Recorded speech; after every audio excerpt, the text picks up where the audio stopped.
Bonjour à tous et toutes, soyez les bienvenus dans cette nouvelle séance. Vous avez découvert donc de visu ce qu'était une classe. Bon, vous avez découvert aussi sans doute ce qu'est le travail hors, hors école de l'enseignant.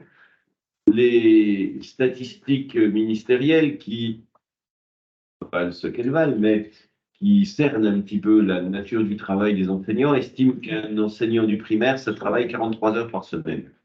Donc il y a 24 heures devant élève, et puis il y a tout le reste qui relève de la préparation. Alors ce reste, vous ne l'avez peut-être pas vu, puisque c'est sans doute des enseignants déjà un peu chevronnés que vous avez vus, en tout cas qui ont déjà des cours de près. Donc on ne voit pas quel est tout le travail, tel un iceberg souterrain, sous-marin, si c'est un iceberg, qui fait qu'ils préparent leur fiche de préparation, ils font leur programmation. Bon, vous arrivez, vous avez vu, vous, l'aspect prestation. Mais il y a au-delà tout ce qui relève du travail personnel. Oui, si par exemple, je vous dis, lundi prochain, vous allez me faire une première séance qui s'inscrira dans une séquence sur l'écriture, une deuxième sur les droites, et puis il vous restera ensuite une petite demi-heure à occuper, parler un peu d'art plastique.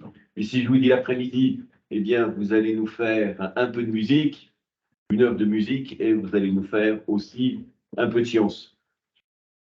Bon, ben, vous allez passer un certain temps à vous demander à quoi ressemblent les séquences, à quoi ressemblent les cours, et puis surtout les séances, comment elles apportent des contenus avec quels documents. C'est un travail donc de longue haleine, c'est un travail assez compliqué de construction. Alors aujourd'hui, on va parler justement de pédagogie, on va parler d'un sujet un peu contre-intuitif. Pourquoi contre-intuitif? Parce que c'est justement une dimension souterraine. La pédagogie et surtout la didactique, c'est une activité qui est faite par l'adulte, mais qui s'adresse directement au mode de fonctionnement intellectuel de l'enfant. Autrement exprimé, on anticipe comment l'enfant va réagir. Et le fait est qu'on anticipe souvent mal. Pourquoi? Parce qu'il y a tout un ensemble de champs qui nous paraissent évidents.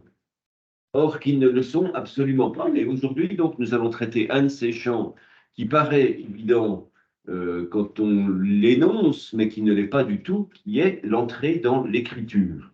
C'est-à-dire comment un enfant apprend à écrire. Alors, si je vous dis, oui, entrez, si je vous dis comme ça, à froid, qu'est-ce que c'est que apprendre à écrire? Eh bien, il y a de très fortes chances que vous me répondiez quelque chose de tout à fait à côté de la plaque. Pourquoi? Parce que vous savez écrire. Parce que vous êtes arrivé au stade final. C'est un petit peu comme se dire, mais on va construire une maison, alors que comment ça, vous allez dire, il faut mettre des ampoules dans toutes les pièces. Oui, sauf qu'il y a besoin d'autre chose que de mettre des ampoules. Il y a besoin aussi construire des fondations, faire des murs, des toits, des isolations. L'entrée dans l'écriture, quand on dit aux enfants, aux adultes, pardon, vous allez apprendre à écrire. Première chose qui vient, ceux qui ont à peine réfléchi à la question, c'est qu'il faut savoir faire les lettres. Okay. Et puis deuxième chose, c'est qu'il faut savoir écrire les sons. Donc ces deux champs-là, qu'est-ce que c'est? Le premier, c'est le geste graphique, c'est-à-dire la capacité à fabriquer les lettres. Et puis le deuxième, c'est ce qui relève de l'articulation graphophonologique, l'écriture des sons. Et on se dit immédiatement, il faut savoir écrire les lettres et les sons, graphophonologie, l'écriture des sons. C'est ce qu'on appelle le B à bas. On passe de B à B, A, la lettre, A, le son, B, A, et puis ça fait bas, B, A. Bon, ça c'est la graphophonologie, c'est l'articulation entre les sons et les lettres.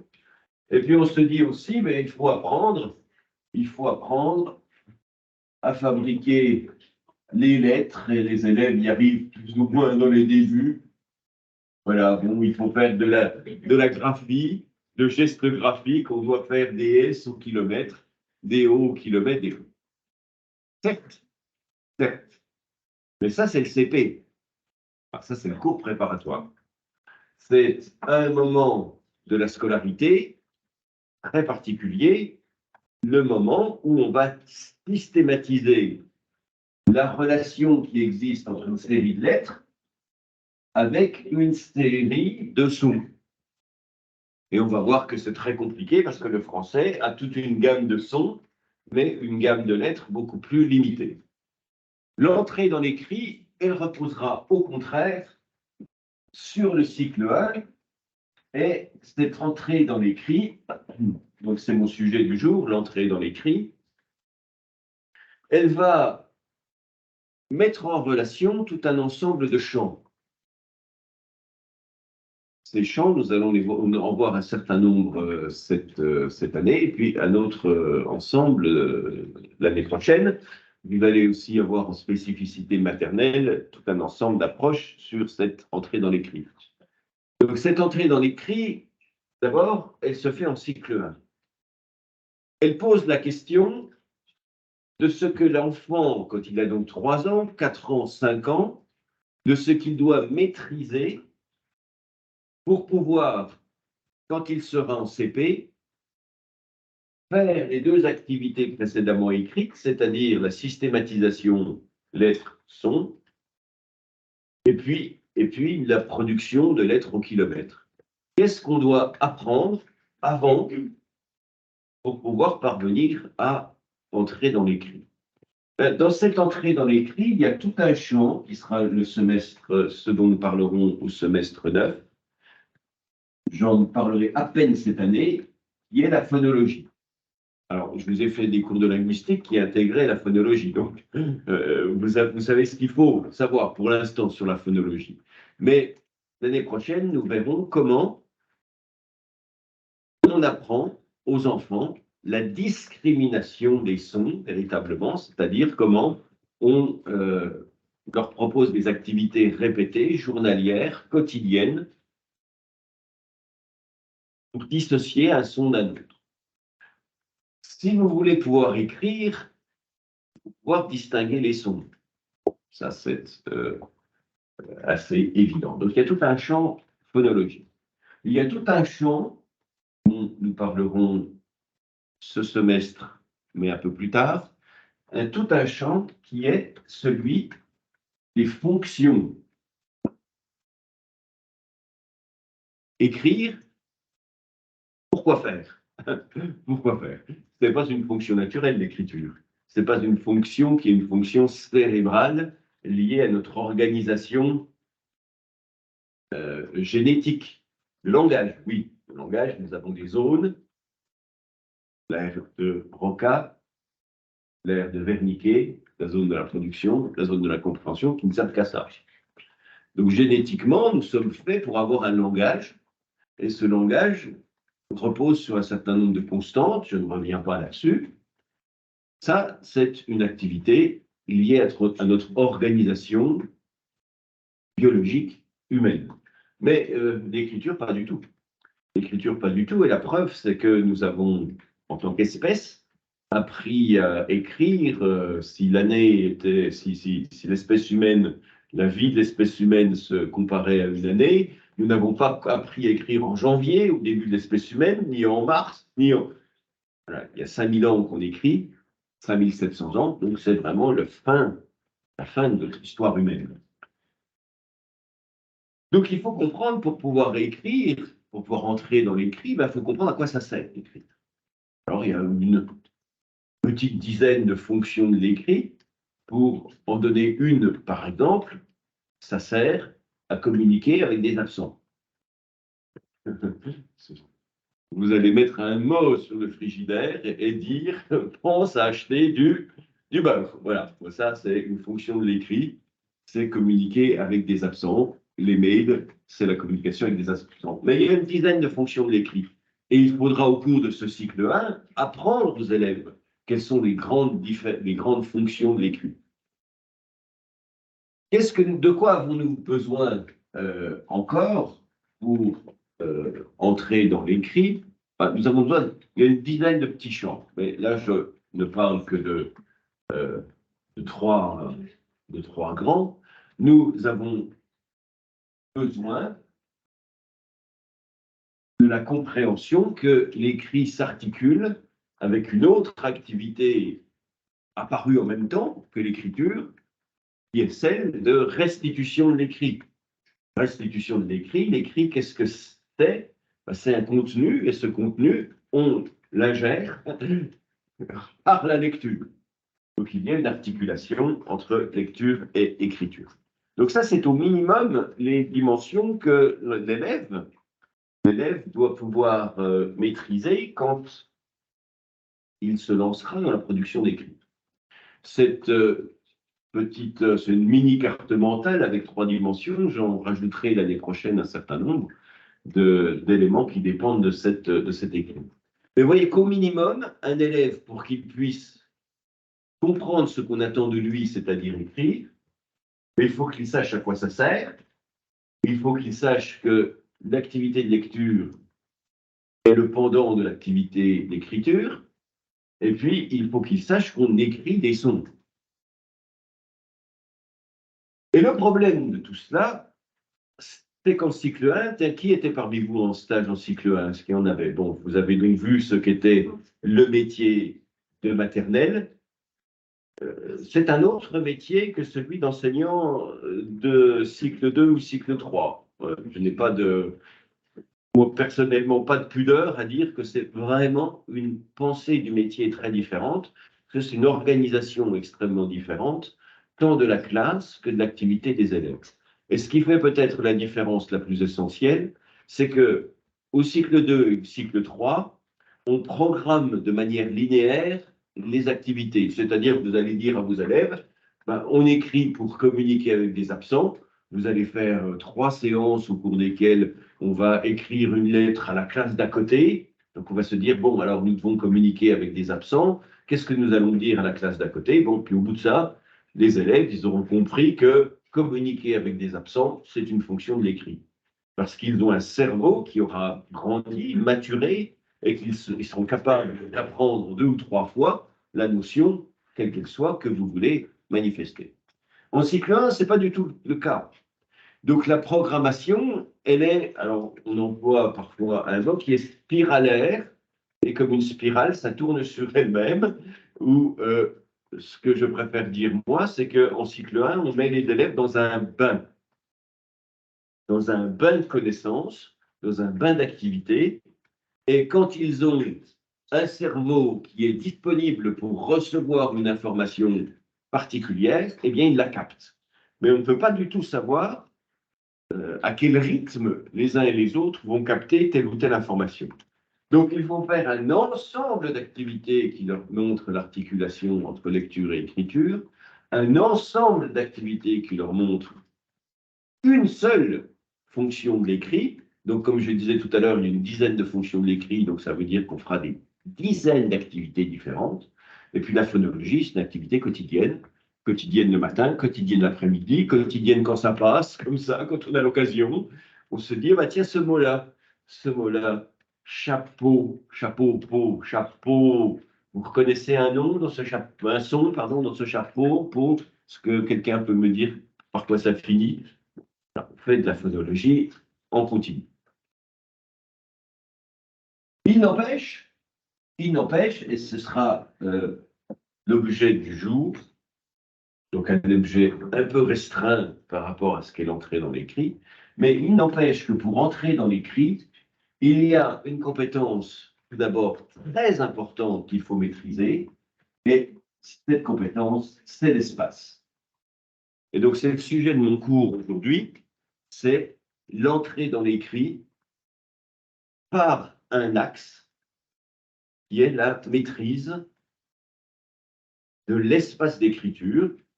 En géométrie, on appellera ça la maîtrise du plan. Pas du plan d'écriture, encore un mot qui a plusieurs sens, C'est pas le plan, je vais faire ça au début, grand 1, petit a, petit. Non, c'est la notion de géométrie, c'est-à-dire l'espace qui nous entoure. Alors, je vous rappelle, mais je l'ai déjà dit, mais moi aussi, je vous mets dans un bain de répétition, que le cycle 1, il a finalement trois grands champs. Il y a trois grands objets. Le cycle 1, si on devait résumer le cycle 1, ben, je me ciblerais, je me limiterais finalement à Belfort. À Belfort, à demeure, vous avez trois profs. Vous avez un prof de PS, un prof de maths et un prof de français. Ben, le cycle 1, il est là. C'est-à-dire que les trois grands objectifs du cycle 1, c'est la motricité, c'est l'apprentissage de la maîtrise de l'espace. Et tout tourne, toutes les activités du cycle 1 tournent à un moment donné à ce repérage dans l'espace. Quand les enfants ils sont assis autour, en demi-carré ou en rectangle ou en cercle autour de l'enseignant, eh bien, ils ont une domination de l'espace. Quand ils sont sur une table d'activité à 3, 4, 5, c'est un autre espace. Quand ils déambulent, quand ils attrapent des jouets, quand pendant la période d'accueil, ils font des puzzles, maîtrise de l'espace. Donc cette maîtrise de l'espace, ce n'est pas du tout la salle de motricité pendant une demi-heure. Ça allait. Mais c'est une activité complète et quotidienne. Deuxième élément, c'est l'entrée dans le langage mathématique.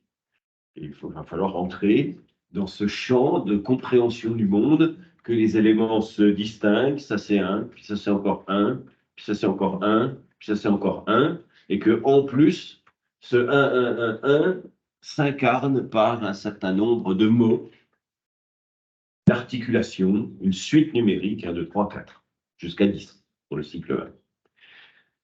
Et puis qu'en plus, ce langage mathématique, il se transpose, il se traduit par tout un ensemble de symboles. Le D, il fera quelque chose plutôt comme ça, hein, alors que il peut se symboliser aussi par quelque chose comme ça, et puis ça peut se symboliser aussi par 1, 2, 3, 4, voilà, je n'ai pas oublié, voilà, c'est 5 comme ça, c'est aussi 5 comme ça, c'est aussi 5 comme ça, puis c'est aussi 5 bateaux comme ça, enfin, etc. Le langage mathématique, c'est un champ très complexe, très complexe. Puis le troisième, c'est le langage tout court, et ça, c'est le prof de français. Il y a donc, dans l'objet même du cycle 1, cette idée que le monde s'organise autour de l'espace. C'est l'espace social, hein, bien sûr aussi, sociabilisation de l'enfance, une idée importante. Mais si je reprends, je n'aurais pas dû effacer mon exemple avec les mathématiques ici.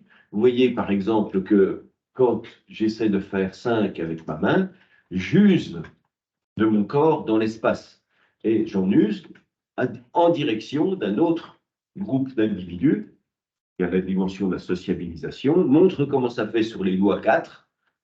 Ça peut faire 2 comme ça et puis 2 comme ça. Ça peut faire 3 là, puis 1 là. Ça peut faire usage du corps dans l'espace. Quand je prends un dé, un vrai dé, Monsieur Rousset, on a des gros dés comme ça avec différentes faces. On montre ça aux élèves, c'est une incarnation du langage mathématique dans l'espace. Et puis, ben, les lettres, c'est aussi tout un ensemble d'éléments dans l'espace. On montre des livres, on manipule des livres, on touche des livres, etc. Et donc, l'entrée dans l'écrit, c'est là où j'arrive, c'est un usage particulier de l'espace. Alors, premier point, mon cours va se diviser en deux grands champs. On va avoir un premier champ qui est les essais d'écriture, ce qu'on appelle aussi, en inversant les mots, l'écriture essayée ou les écritures essayées. Et puis un deuxième qui est proprement parlé la maîtrise de l'espace, la maîtrise du plan. Alors commençons par quelque chose qui est très contre-enfin, voilà, on le sait, on ne le sait pas. Un enfant, quand ça aura compris à quoi ça sert d'écrire, quand ça aura compris que l'écriture, c'est une relation entre des objets, alors en voilà un, une craie d'ardoise, un stylo quel qu'il soit, un support quel qu'il soit, quand il aura compris qu'en fait, c'est faire une relation entre ce qu'on peut faire avec les mains au moyen d'un outil et puis un support, ça va passer un élève par 4 grands stades d'écriture. Je suis dans les écritures essayées ici. Il faut savoir donc que l'élève, il va, en fonction de sa compréhension de ce qu'est l'écriture, en fonction de sa compréhension de ce qu'est l'écriture, il va passer par des expérimentations de l'écriture qui vont avoir 4 grands stades.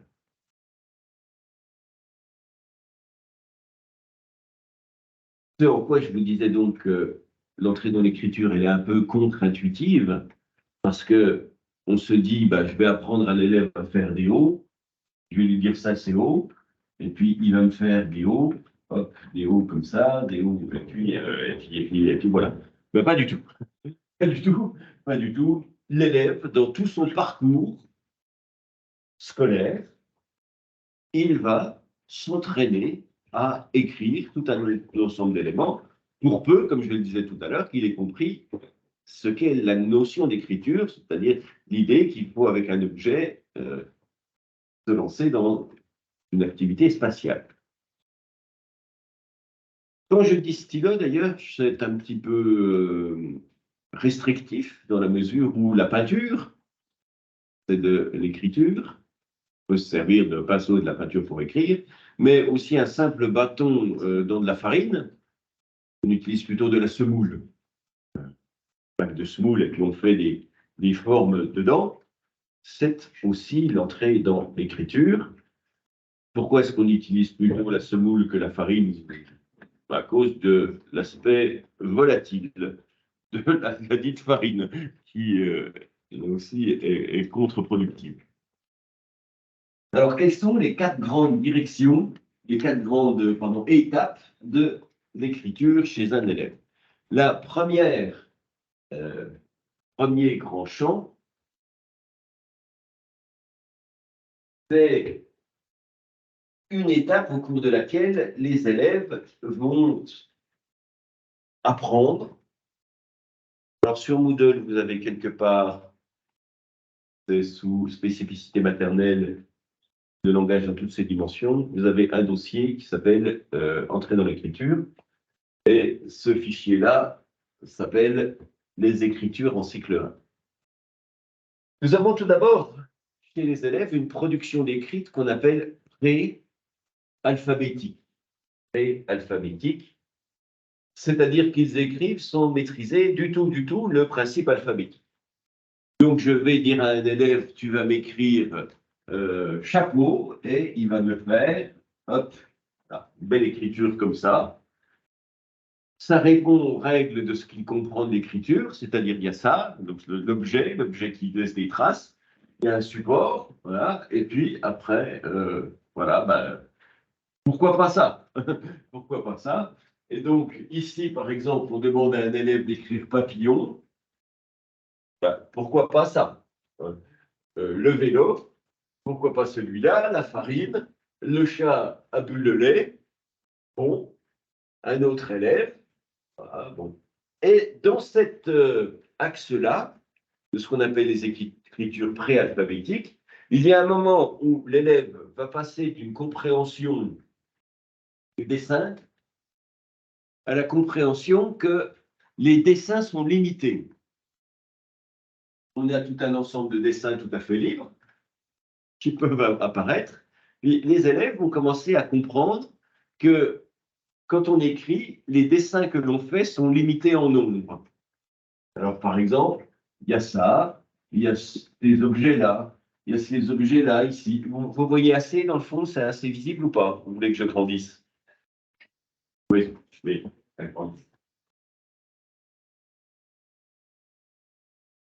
Donc ça, c'est, si vous voulez, les dessins libres. Les dessins libres font à peu près n'importe quoi. Ils usent du marqueur, quel que soit l'objet qui marque, pour faire un dessin comme ils ont l'impression qu'un adulte fait des marches différentes. Et puis, à un moment dans cette écriture préalphabétique, ils vont comprendre qu'il y a un certain nombre de dessins limités, une sorte de boîte à outils, alors plus ou moins écrite en majuscule, plus ou moins écrite en cursive. Bref, ils vont comprendre que écrire, c'est puiser dans un certain nombre de symboles limités. Vous voyez, dans ces écritures dites préalphabétiques, il y a un degré de compréhension qui est celui je fais des traces, et il y a un deuxième degré de compréhension qui est je fais des traces prises dans un espace limité. Alors, comment on fait pour leur faire comprendre qu'il y a un ensemble de symboles limités? Quel est le type d'activité que on réalise qui leur font comprendre que on arrive progressivement écrire, pardon, c'est user des outils limités, un nombre d'outils limités. Ceux qui étaient en cycle 1 peut-être pourraient nous aider. Où est-ce que les élèves ils voient des lettres? Oui, très bien. Dans ce qu'on appelle les rituels, pour être plus précis. Rituels, j'en parlerai en début du semestre suivant. 8 heures, 8 heures quoi? 8h40, 9 heures maxi, ça nous fait 20 minutes, c'est le temps des rituels. C'est le moment où l'enseignant, qui a accueilli ses élèves qui se sont répartis un peu partout, ils jouaient ici, ils jouaient là, on leur a proposé des activités pour se mettre en œuvre, des puzzles, des activités diverses. Bon, les élèves, ils entrent en classe, ils se répartissent. Et là va commencer pendant 20 minutes tout un ensemble d'activités qui n'ont absolument pas pour objet ce qu'on pourrait croire qu'ils ont comme pour objet. Quelqu'un qui n'aurait pas compris à quoi servent les rituels se dirait, tiens, l'enseignant fait l'appel pour savoir qui est là. Ou alors, tiens, l'enseignant leur dit le jour qu'il est. Ou, tiens, l'enseignant compte les élèves pour savoir combien ils sont. C'est des activités, c'est la différence entre une activité, on fait cela, mais la finalité est tout à fait différente. En effet, pourquoi est-ce qu'on compte les élèves, on fait compter les élèves se comptent? C'est pour entrer à la fois dans le principe de la numération et de la suite numérique, pour qu'ils comprennent que ça c'est un, ça c'est encore un, puis encore un, puis encore un, puis encore un, puis encore un. L'objet, ce n'est pas de savoir s'ils sont 22 ou 23, s'il y en a un qui est absent. C'est de leur faire comprendre que nous vivons dans un monde qui est régi par une isolation de phénomènes différents, 1, 1, 1, 1, et puis que ça se traduit par 1, 2, 3. Et quand on fait l'appel, quand on regarde le jour, c'est pour entrer dans les grands principes que j'énonçais tout à l'heure, c'est-à-dire l'entrée dans la sociabilisation. Qui est absent, ça implique de se demander qui est là et qui n'est pas là. Et puis, comment pourrait-on savoir qui est absent? On a des cartes de présence. Nous avons un élève qui est absent, dont nous avons seulement le nom écrit. Début de l'année de petite section, nous avons son nom, sa photographie, son initiale dans une autre couleur pour aider à repérer un petit peu les différents éléments. Mais les élèves, très rapidement, c'est-à-dire au bout de 2 mois, 3 mois de maternelle, ils vont savoir que leur personne, leur identité est liée à un objet et que cet objet, c'est leur nom écrit. Et leur nom écrit, il est fait d'un ensemble de symboles. De même que les mois, quel jour sommes-nous? Jeudi, vendredi. Les mois, janvier, février, ils sont avec un certain nombre d'objets, de symboles limités. Donc toute la partie rituelle que l'on fait tous les jours, une fois, 2 fois, 200 fois, 600 fois pour l'école maternelle sur 3 ans, toute cette partie rituelle, au bout du compte, il y a bien un moment où les élèves vont, sur 600 fois, comprendre que dans leur prénom, il y a un certain nombre de lettres particulières, et puis que ces lettres, elles sont articulées avec des sons. Donc les élèves, ils savent que leur nom à eux, il repose sur l'écriture, et cette écriture repose sur des symboles fixes. Donc quand on leur dira écrit, ils auront tendance assez rapidement à piocher dans les symboles qui sont les symboles qu'ils voient au tableau ou les symboles qu'ils connaissent. Et ces symboles, ils vont les reproduire de manière relativement identique d'un mot à un autre parce qu'ils n'en sont qu'à la compréhension qu'il y a des dessins. C'est de l'écriture pré-alphabétique. Le grand moment aussi où on leur apprendra la maîtrise, c'est le moment des ateliers. Dans les ateliers, on va leur donner très souvent des feuilles avec des lettres de leur prénom dessus. Et puis, qu'est-ce qu'ils en feront? Ils colleront des gommettes autour, ils feront des points dedans, ils la coloriront, ils feront des traits dedans, bon, ils feront tout un ensemble d'activités qui aura pour objet de les familiariser avec la discrimination, la forme, entre leurs lettres et d'autres lettres, la maîtrise de la lettre qu'ils ont dans leur nom.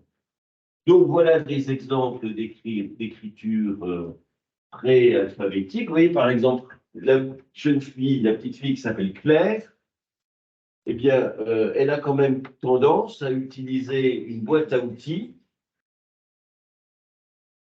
qui est fait essentiellement des lettres de son nom. Alors il y a le O qui n'apparaît pas dedans, mais CDR, CDA, CDI, vous voyez, les lettres de son prénom, elle les maîtrise. Donc, on lui demande d'écrire le chaton mange la souris, elle écrit Claire, le chaton, elle écrit Claire, la chatte, elle écrit Claire, bon, etc. Elle écrit des lettres qui relèvent de son prénom. Ça, c'est donc les écritures pré-alphabétiques. Ça peut se télescoper avec des autres éléments écrits, comme un 7. Les élèves ne maîtrisent pas l'ordre d'écriture. Ça, ce n'est pas du tout grave. C'est un état de la compréhension de ce qu'est l'écriture. Et si je prends par exemple, si je prends cet élève qui s'appelle William, ben, William, il fait du William un peu partout, quoi. Voilà, du O, du I, du A, du W. Il réécrit les lettres de son nom. Bien, alors ça, c'est donc les écritures qu'on appelle pré-alphabétiques. La deuxième phase dans laquelle passe un élève, c'est ce qu'on appelle les écritures segmentées. Segmentées.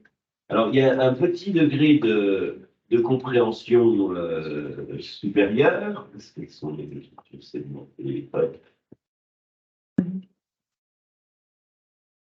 Un petit degré de compréhension supérieure, c'est qu'il y a des espaces entre les deux.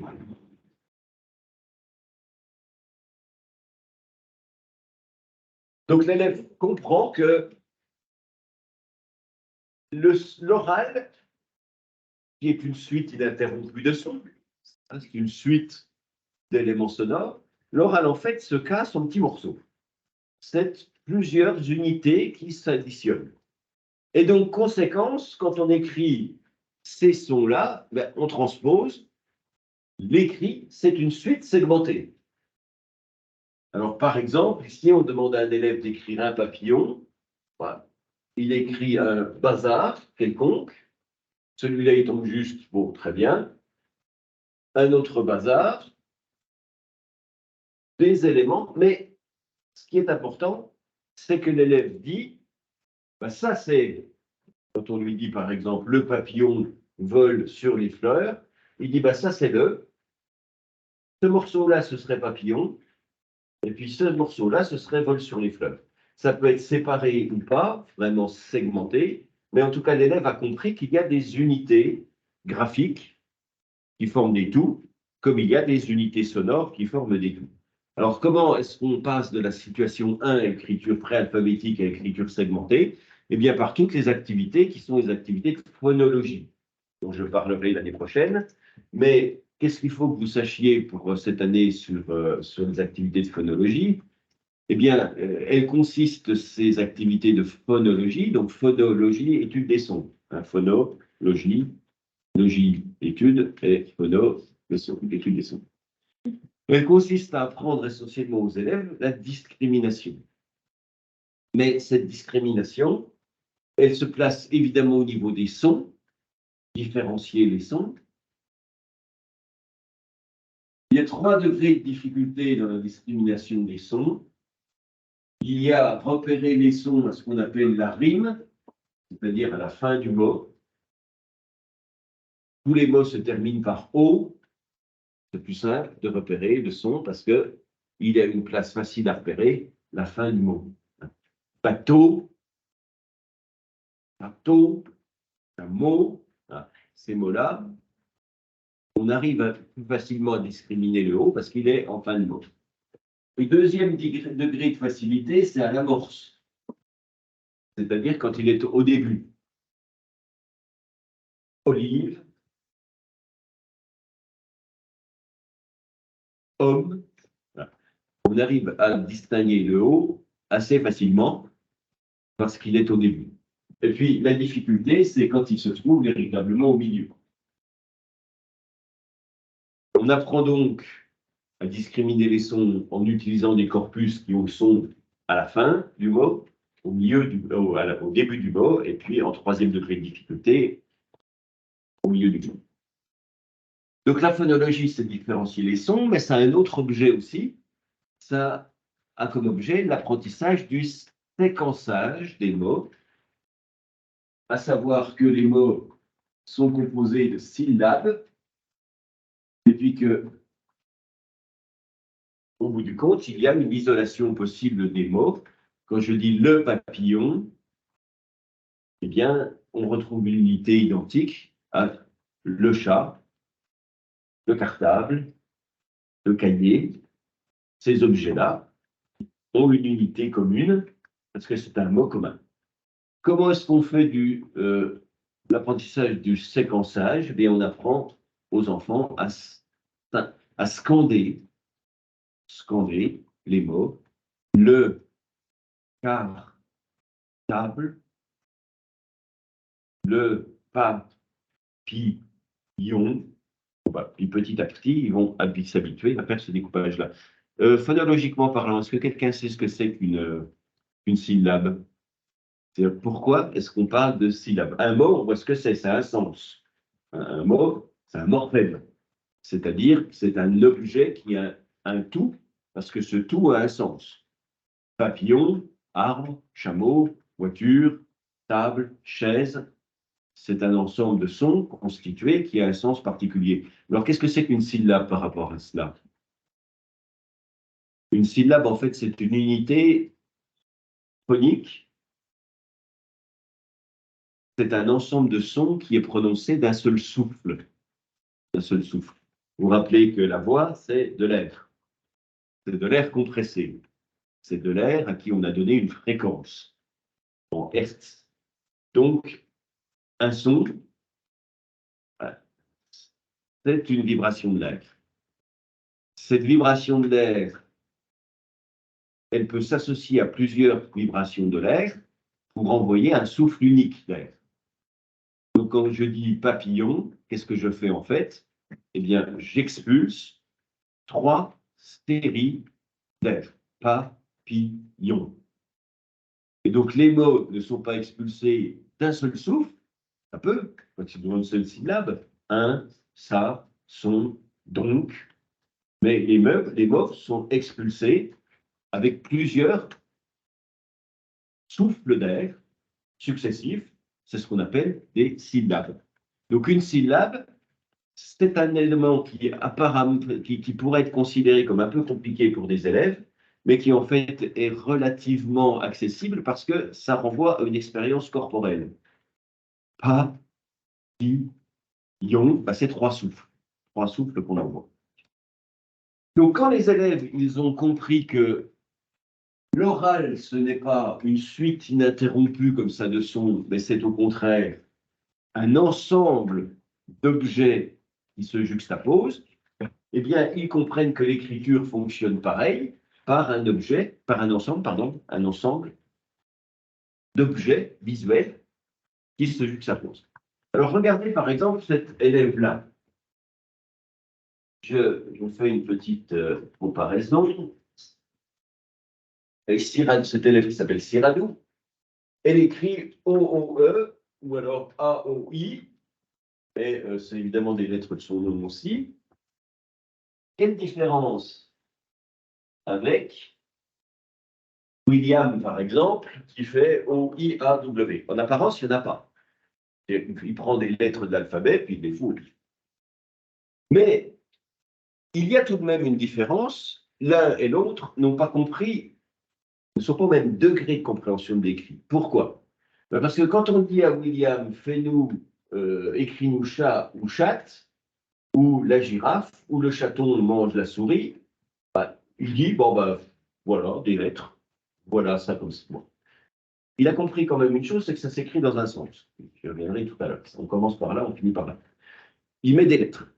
Quand on interroge Cyrano en revanche, et qu'on lui dit comment tu as fait, eh bien, qu'est-ce que répond l'élève? Ben, il dit, bah, ça c'est un, ça c'est B, et ça c'est l'O.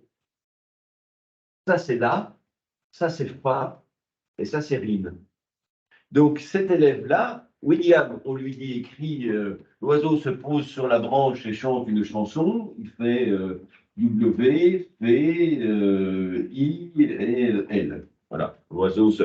Puis après, on lui dit écrit chat, il y a un chat, il fait W, il fait I, il fait L, il fait I, il fait A, il fait M, il fait C, il fait D, il fait F. Voilà. Donc ça, c'est l'oiseau se pose sur la branche, et puis ça, c'est chat. Il n'y a aucune relation dans l'esprit pour les écritures pré-alphabétiques entre la longueur de ce qui est proposé et le mot. Parce qu'il n'y a aucune relation entre la sonorité du mot, la durée du mot à l'oral et son écriture. Pour les élèves, au contraire, qui sont dans ce stade numéro 2, qui sont donc les écritures segmentées, on comprend que la suite orale a une relation avec des objets que l'on juxtapose.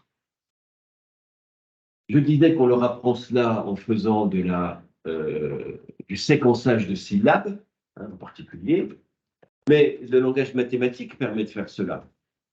C'est quand on aura construit le langage mathématique, il isolera des objets, que par exemple, cet ensemble de choses que j'ai là, c'est pas bleu, jaune, vert simplement, mais c'est un, et puis encore ça, et puis encore un là, et encore un là. Et donc, c'est un ensemble d'objets distincts. C'est quand le langage mathématique, de ce point de vue-là, sera construit, qu'on pourra dire que dans papillon, il y a 3 syllabes. Il y a pas, il y a pi et il y a ion. Et même si les élèves, ils ne savent pas que ça fait 3, ils savent que ça fait pas, il y en a un, pas, et ensuite il y a pi, et ensuite il y a ion. Donc, il y a une phase dans laquelle les élèves, ils comprennent que l'écriture, comme le langage, comme les langages, est fait d'unités, est fait de blocs. Ça donne donc parfois des écritures tout à fait écrites sans séquençage, et pendant fourmi, c'est ça, mais quand on dit à un élève, alors comment tu fais? Ben, il dit, bah, ça c'est four, et ça c'est mi. Donc c'est une pensée, compréhension supérieure de l'écriture. Ça c'est un, ça c'est pas, ça c'est pi, et puis ça c'est ion. Deux élèves peuvent produire exactement la même chose, mais avec une compréhension différente de ce qu'est écrit. Ils peuvent produire exactement la même séquence de lettres, sauf que l'un a juste compris que c'est des lettres qu'il faut faire. On fait des dessins avec une enveloppe, un corpus, une boîte à outils de lettres limitées, quand un autre est déjà dans une compréhension un peu supérieure. Donc ça, c'est ce qu'on appelle donc les écritures segmentées. La troisième étape dans laquelle passent les élèves, c'est ce qu'on appelle les écritures phoniques. Voilà, phoniques. Et donc, vous comprenez bien que dans phonique, il y a un petit quelque chose en plus.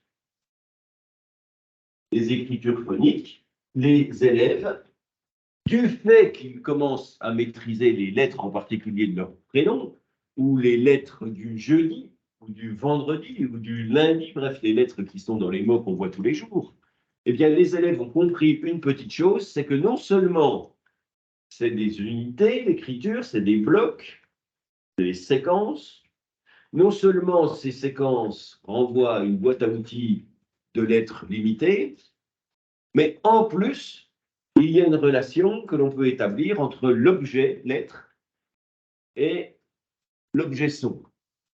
Ainsi, nous avons par exemple un élève qui écrit gâteau, et dans le gâteau, eh ben, il y a un objet qui est véritablement identifié comme étant le gueux.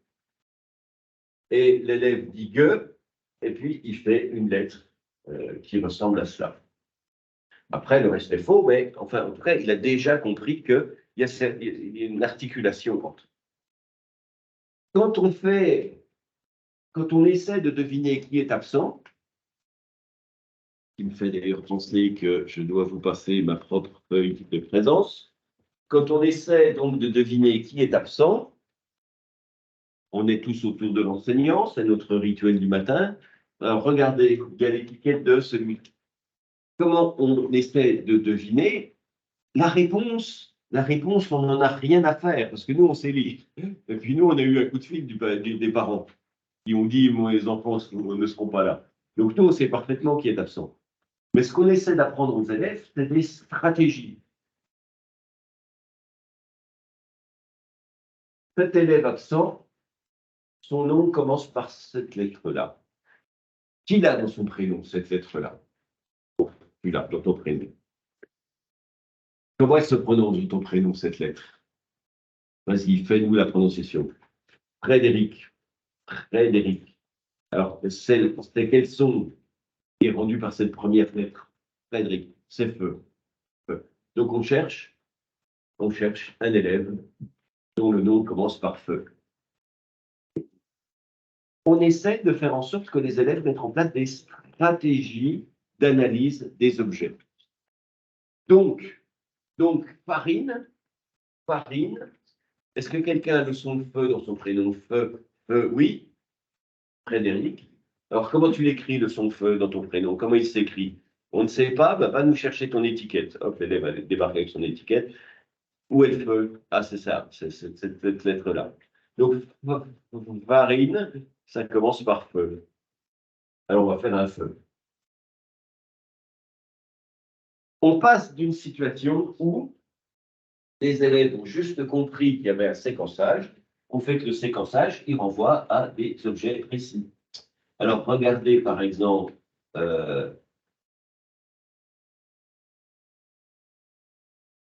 Valentin, on lui dit chat, il reconnaît un A. Donc il met un A. Après, on lui dit chatte, bah, il reconnaît toujours le A, donc il écrit un A. Ça pourrait très bien être une écriture préalphabétique. Ça pourrait très bien être juste une écriture segmentée. Mais le fait qu'il justifie l'élève du fait qu'il a entendu quelque chose dans le mot et qu'il sait que ça se restitue par une lettre en particulier, eh bien, il est déjà dans la compréhension de ce qu'est l'écriture l'écriture phonique.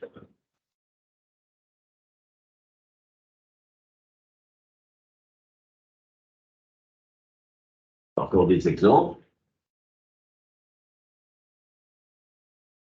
Lapin, on sait que ça commence par un le, qui s'appelle Landry, hein, l'élève, donc le. Donc.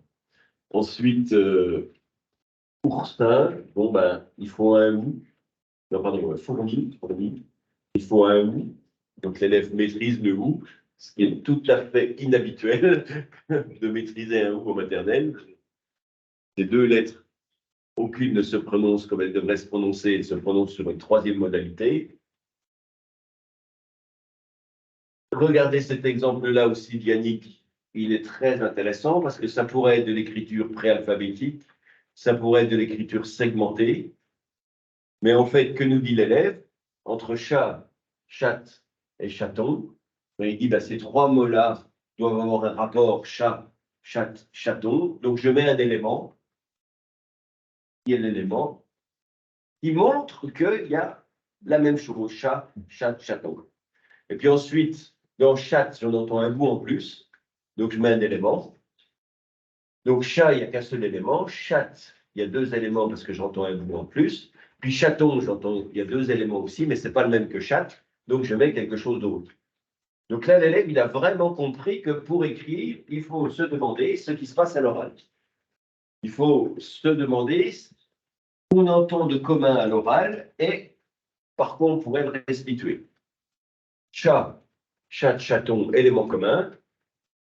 Un seul élément pour le premier, deux pour les deux autres. Quel élément? Est-ce que c'est le même élément? Non. C'est eux, c'est on. Donc, je mets deux éléments différents. Ça, c'est ce qu'on appelle de l'écriture phonique.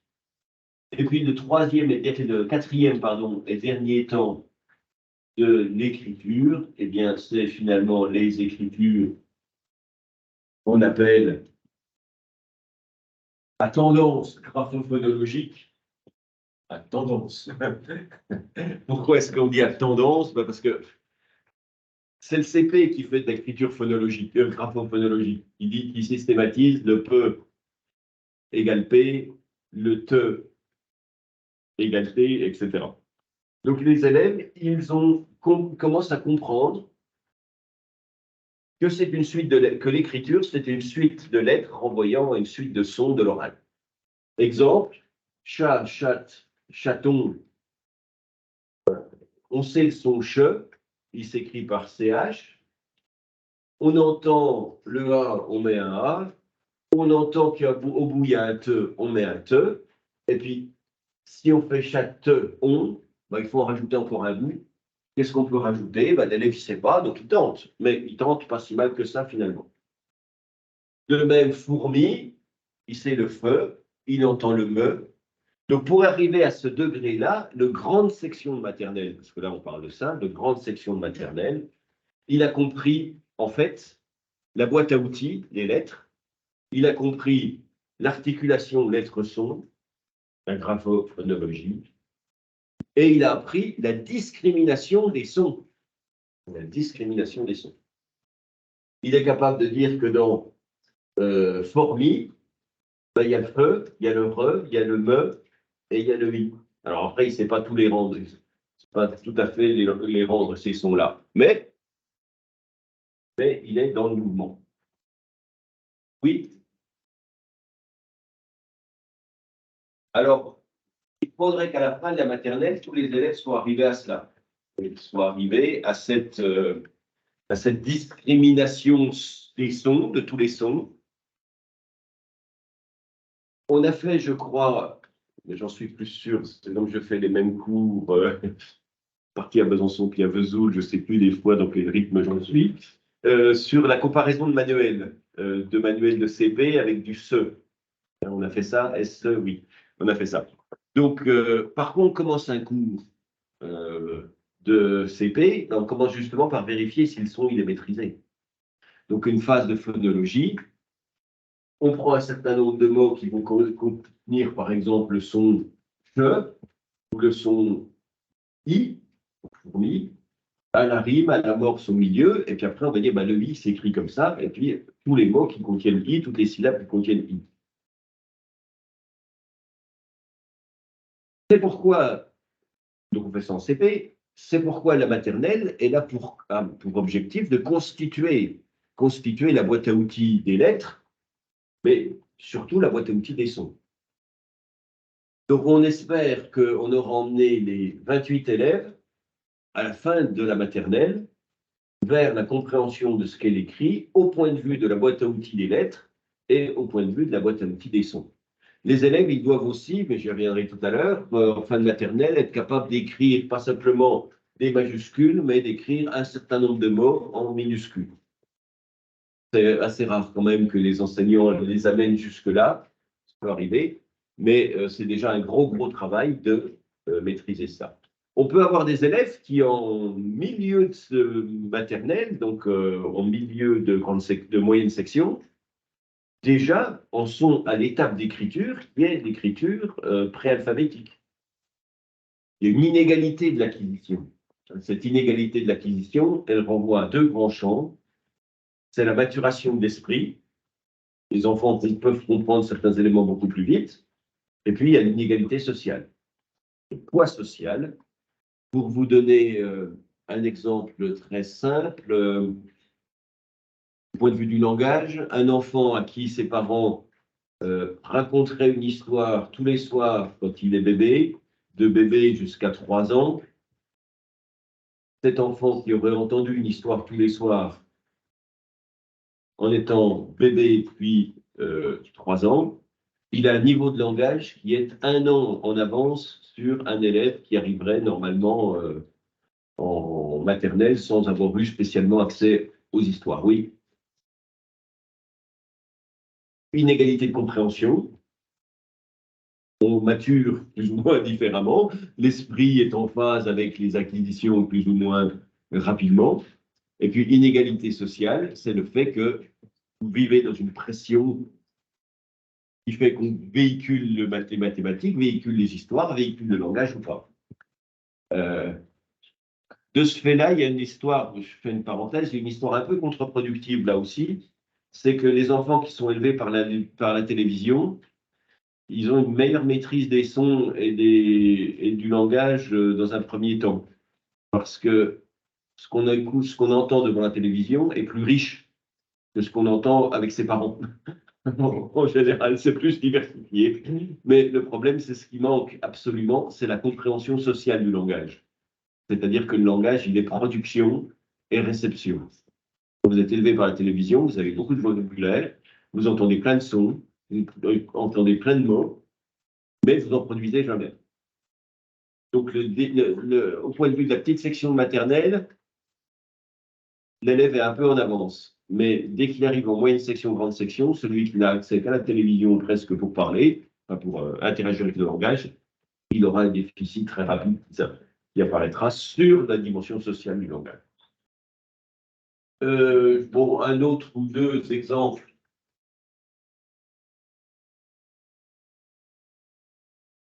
Oui, voilà, chat, chaton, jaja, j'achète et puis j'achète. J'entends des choses différentes, donc je ne reproduis pas la même chose. Là, il y a 2 T, là, il n'y en a qu'un. Mais je comprends bien que si j'écris chat avec JA, JA, si je dis chat, ben, il faudra qu'il y ait quand même le bout JA, quelque chose. Et puis ensuite, j'entends te, donc je rajoute le te. L'écriture, on appelle ça des écritures essayées.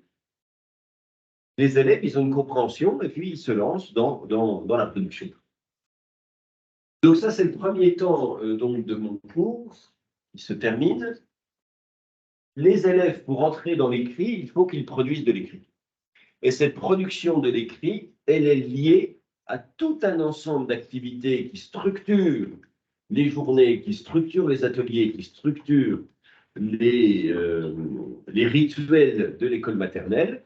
C'est des activités qui font entrer les élèves dans une compréhension de plus en plus fine du fait que l'écriture, c'est une articulation entre la boîte à outils de l'écrit, c'est-à-dire l'alphabet, et les sons. Est-ce que sur ce premier point, donc, l'élève écrit selon des degrés de compréhension successifs, on pourrait dire 4 grandes étapes. Est-ce que vous avez des questions? Est-ce que ceux qui étaient en maternelle, vous avez vu les élèves écrire? Alors, ils écrivaient selon à quel degré ils étaient selon vous? Difficile. Ben, on peut le savoir quand on les interroge. Et ils font un truc, ils font un écrit. Si on leur demande de justifier leurs écrits, on peut avoir une idée d'où ils en sont, parce qu'ils vont dire, bah, ça c'est le te. Ah bon, alors, s'ils ont dit ça, c'est le te, c'est qu'ils sont dans un état de compréhension qui est prêt, qui a tendance alphabétique. Mais on peut avoir un élève qui nous fait, par exemple, ça. Voilà. Ça, c'est le chat. Ça, c'est chat. Alors là, on est bien embêté parce qu'il y a un gros morceau qui est préalphabétique, mais il y a un morceau qui est phonique. Alors, voilà, il n'a pas toute la boîte à outils. pas toute la boîte à outils, il a des bouts de boîte à outils, il y a des éléments qu'il a compris ou pas. Mais c'est très important de savoir qu'il y a des étapes dans la compréhension, parce que comme on doit faire progresser les élèves tous vers l'écriture préalphabétique, il faut que, à un moment X quelconque de l'année, on puisse dire cet élève-là, ce qui lui manque, c'est la boîte à outils des lettres. Cet élève-là, ce qui lui manque, c'est le séquençage, comprendre qu'il y a des unités. Donc cet élève-là, on fera travailler beaucoup plus la syllabisation. On lui fera beaucoup plus travailler l'écoute des groupes nominaux. Le chat, le chien, le renard. On entend des éléments communs. On entend le chat, le renard, l'élève va comprendre petit à petit que dans la suite de sons, il faut faire des découpages. Cet élève-là qui nous ferait chat, il faudrait lui faire comprendre, observer donc davantage que chaque fois qu'on a un élément écrit quelque part, cet élément écrit repose sur des blocs qui sont limités, sur des boîtes à outils qui sont limitées. Pas de questions sur le premier point? Pas de questions. Alors, deuxième point. Le point, pour pouvoir écrire, il faut maîtriser l'espace. L'espace, le plan. Comme je disais il y a un instant, le grand élément du cycle 1, c'est la maîtrise des langages et de l'espace. C'est vraiment le champ essentiel de cette acquisition du cycle 1. Maîtriser l'espace, qu'est-ce que ça veut dire? Ben, en salle de motricité, on va apprendre à marcher vite, à marcher lentement. On va apprendre à sauter à pieds joints. On va apprendre à faire des grandes enjambées, des petites enjambées. On va apprendre à plier les genoux, sauter. On va apprendre à lever les bras. Ça, c'est la maîtrise du corps. On a une musculature particulière qui nous permet des déambulations particulières. Mais elle se place, cette déambulation, dans un espace. Quand on prend, par exemple, une petite caisse avec des foulards jaunes ici, puis qu'on a une caisse vide de l'autre côté, puis qu'on dit, ben voilà, maintenant, chacun va prendre un foulard et le mettre dans la caisse là-bas. Objectivement, en tant qu'adulte, on peut se demander à quoi ça sert. Et pourtant, c'est très important. C'est très important parce que ça donne une motivation pour prendre conscience qu'il y a des lieux, différents. On prend un objet ici et on le met à l'identique dans une même caisse, mais c'est une autre caisse. C'est la même, mais elle est là-bas. Quand on met des cerceaux sur le sol et puis que ça fait un parcours, et puis que dans ce parcours, on marche, eh bien, on prend conscience que nous vivons dans un monde qui est au minimum à 3 dimensions et que nous déambulons dans un monde à 3 dimensions. Les psychologues du développement, ils nous disent aussi que ce qui est très important pour les élèves, c'est de toucher l'espace. Vous regardez un élève qui joue, il aura tendance à prendre l'objet X, et puis cet objet, à le faire vivre sur les contours, il le promènera sur les murs, sur le sol, c'est de l'appropriation de l'espace. Et pour pouvoir écrire, il faut que l'élève s'approprie l'espace. Donc, la suite là de mon cours, c'est sur cette appropriation de l'espace, avec donc une première appropriation de l'espace, maîtrise, si vous préférez, maîtrise de l'espace. On ne peut pas écrire si on ne maîtrise pas l'espace. Cette maîtrise de l'espace, donc la première idée, c'est qu'elle se fait par la motricité.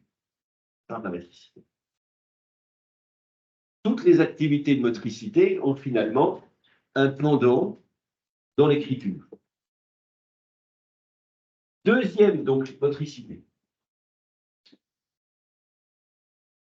Deuxième élément qu'il faut intégrer, c'est que cette maîtrise de l'espace, elle se fera par la maîtrise des supports et des outils.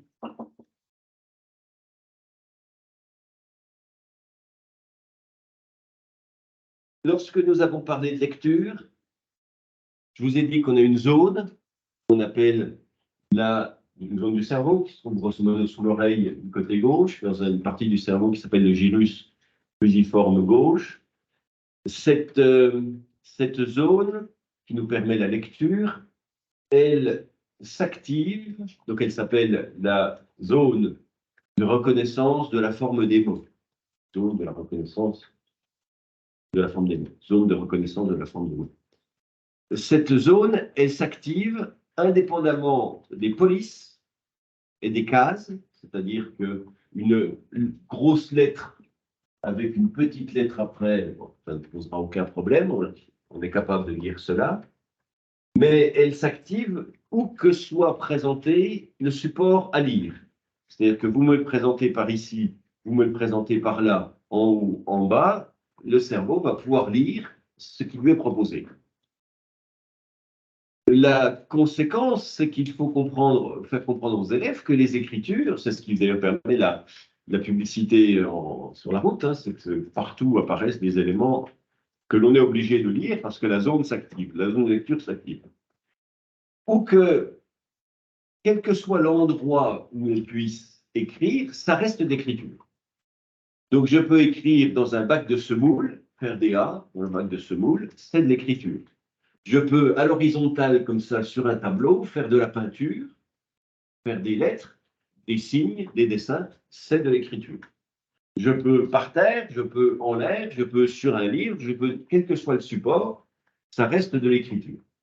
Donc il y a dans cette entrée dans l'écrit, évidemment, cette maîtrise de l'espace d'écriture, très diversifiée en 3 dimensions, et il y a la maîtrise, évidemment, progressive des outils, les stylos, les pinceaux, et puis de plus en plus fin, la motricité devient de plus en plus fine, maîtrise du geste graphique. Mais ça, c'est un autre sujet dont je parlerai une autre fois. Pour pouvoir écrire, il faut en tout cas maîtriser tout d'abord le plan en 2, j'ai dit en 3 dimensions tout à l'heure, mais si on entre vraiment dans le principe d'écriture, en 2 dimensions. Le plan en 2 dimensions, à savoir qu'écrire, c'est produire des dessins sur une surface qui est une surface en 2 dimensions. Alors, quelles sont les différentes étapes de cette maîtrise en 2 dimensions? Ce que je vais vous présenter ici, ce sont des supports un peu vieillots, je le reconnais tout à fait, mais on va bien voir quel est leur usage. Qu'est-ce qu'il faut maîtriser? Il faut maîtriser tout d'abord l'idée que écrire, c'est faire du dessin sur une surface qui n'est pas illimitée. Qui n'est pas illimitée. Qu'est-ce que j'appelle illimité? Si vous avez une feuille comme ceci et que l'élève écrit, eh bien, il ne doit pas me remplir le bureau, il ne doit pas me remplir ses mains, il doit me remplir l'espace très limité que je lui propose. Et donc, on va proposer aux élèves des supports de tailles différentes. Quand il peindra, ce sera des affiches un peu du double de cette taille-là. Quand il écrira sur tel ou tel bureau, table, des A3, des A4, on va lui proposer des supports différents pour qu'il comprenne que l'objet écriture, il se fait dans cette dimension-là. Et ce qui va aller avec, donc c'est le plan en 2 dimensions, on a une variation des supports pour lui faire comprendre qu'il y a une limitation des objets, mais cette étape va très vite se compléter avec une autre. Il y a dans la feuille des espaces, il y a des plans, des lieux. Certes, j'ai toute cette feuille-là pour écrire, toute cette feuille-là pour dessiner, mais je dois faire comprendre à l'élève, oui, on va vers la ligne. Donc, je veux lui faire comprendre que l'espace, il se restreint, il se réduit pour n'occuper qu'une petite partie. Vous voyez, cet objet-là, par exemple, à quoi il peut me servir? Eh bien, j'ai ici, dans ma page, j'ai ici une zone occupée. Donc, les activités que je vais faire, moi, eh bien, elles vont être où? Eh bien, elles vont être dans le pour-tout. Donc, qu'est-ce que c'est qu'écrire? Ben, c'est sûr, c'est respecter la taille de l'objet à écrire, mais c'est aussi du fait qu'il y en a déjà une partie d'utiliser, c'est écrire dans le reste. Qu'est-ce qu'on va faire dans le reste? Ben, on va par exemple coller des gommettes. Coller des gommettes dans le reste. Alors, ça sert à quoi? Ben, a priori, on peut se dire, tiens, ça sert à quoi? Ça sert à rien de faire ça. Mais si, ça sert à quelque chose de très important. Ça sert à faire en sorte que dans l'espace qui est proposé à l'écriture, l'élève il discrimine, il différencie les espaces libres des espaces occupés, des espaces où il produira par rapport aux espaces où il exécutera. Les espaces libres par rapport aux espaces non libres. Je vous donne un autre exemple de support de ce type-là. Enfin, ici, cette partie-là est occupée. Donc, où est-ce qu'on va dessiner? Où est-ce qu'on va gribouiller? Où est-ce qu'on va coller? Où est-ce qu'on va faire des tâches? Voilà, dans la partie qui est libre. Cette maîtrise de l'espace, elle va coïncider avec des supports qui vont se présenter comme ça, moitié occupé, moitié libre, mais aussi comme ça, moitié occupé, moitié libre, puis on inverse. La partie libre, elle est au bas, la partie libre, elle est au-dessus, la partie libre, elle est d'un côté, de l'autre. Une remarque en passant, moi-même, qui ne suis plus en maternelle, je confonds la gauche et la droite. Donc, ce n'est pas la peine d'essayer d'apprendre aux élèves de maternelle, ça c'est la droite, ça c'est la gauche, ça c'est conceptuel. Hein. Il y a ce qui se trouve de ce côté-là et puis ce qui se trouve de ce côté-là. Ça, c'est accessible. Gauche, droite, il faut oublier en maternelle. Et puis ensuite, des supports qui seront occupant l'espace de manière un peu différente. Vous voyez, maîtriser l'écriture, c'est comprendre que le geste graphique se fait dans un espace qui est limité. Donc, tout un ensemble de supports. Quand je vous disais tout à l'heure, on donne aux élèves des documents avec leur initiale dedans. On est là-dedans. On va dire aux élèves d'occuper le pourtour. Ils vont coller des gommettes, faire des traits, peindre, faire des tâches autour. Voilà. Maîtrise de l'espace. Ou dedans. C'est une autre maîtrise de l'espace. Ça, c'est un élément extrêmement important. Extrêmement important de l'entrée dans l'écrit auquel on ne pense pas.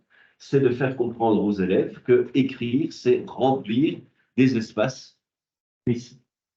Donc, nous avons tout un ensemble d'activités qui peuvent paraître complètement inutiles, de ce type-là, où on demande à faire n'importe quoi dans des parties vides. Oui, mais c'est parce que c'est une étape essentielle de la maîtrise des espaces à l'intérieur de la feuille. Espace. Ensuite, ce qu'il va falloir apprendre, c'est l'étape suivante, c'est la linéarité. La linéarité. Exprimé autrement, dans cet espace qui nous entoure, eh bien, il y a, curieusement, des axes. Si vous préférez un autre mot pour linéarité, il faut apprendre des axes.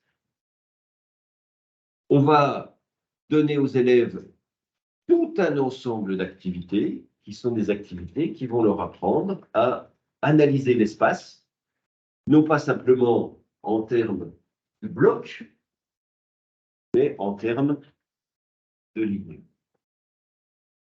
Motricité, des cerceaux en ligne droite, bout à bout, et on marche dedans. marcher dans des cerceaux comme ça ne sert à rien.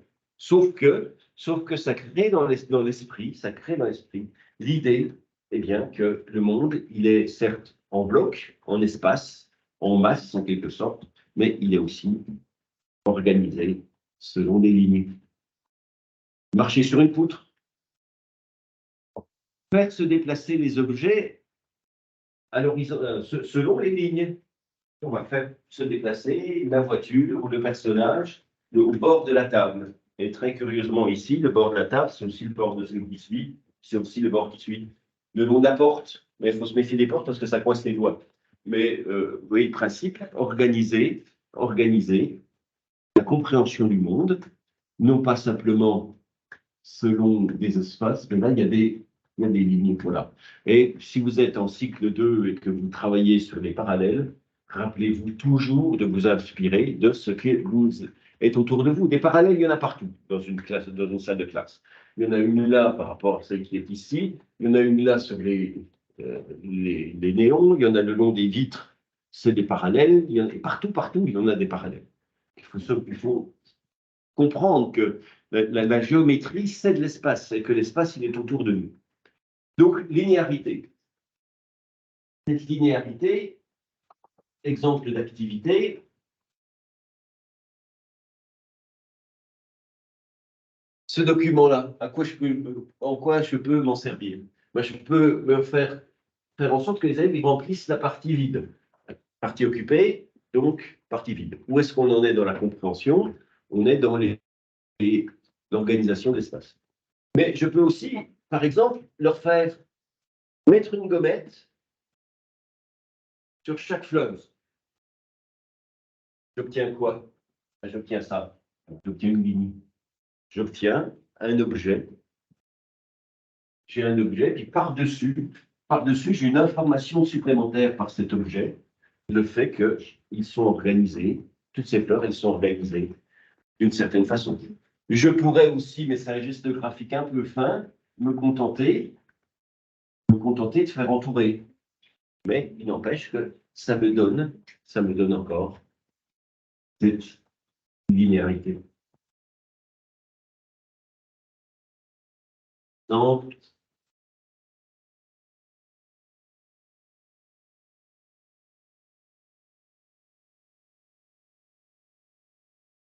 partie libre, partie occupée, linéarité, les objets, ils sont organisés. Alors, cette linéarité, vous l'aurez compris, elle amène à l'horizontale, elle amène à la verticale.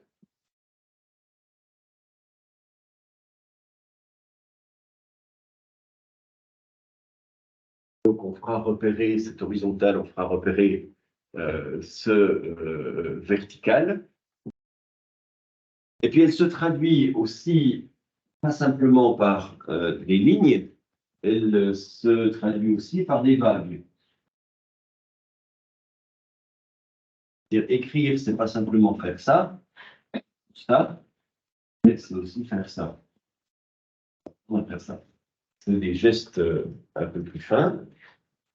Qu'est-ce qu'on demande à faire comme remplissage aux élèves sur leur initiale telle que je l'ai là?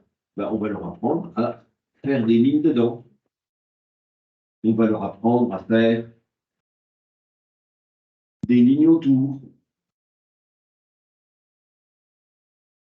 On va leur apprendre à faire des vaguelettes. On va leur apprendre à faire des diagonales.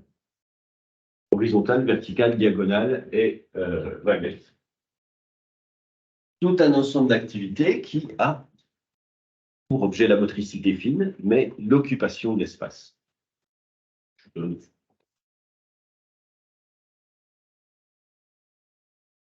Non, ça c'est trop sophistiqué pour l'instant.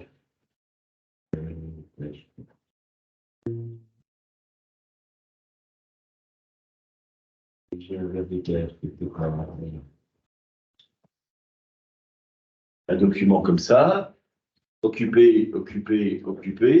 Bon ben, c'est là-dessus que je vais travailler. Mais il y a un petit complément, il y a un verre de terre. Bon. Je vais vous remontrer d'un instant. La maîtrise de la linéarité, vous avez compris que c'est un principe de maîtrise de l'espace. Ensuite, il y a la maîtrise du geste véritablement technique, horizontal-vertical. Il faut apprendre à faire des lignes continues verticales. Vous avez un chat, hop, le chat, il a un corps comme ça, et puis il y a des pattes.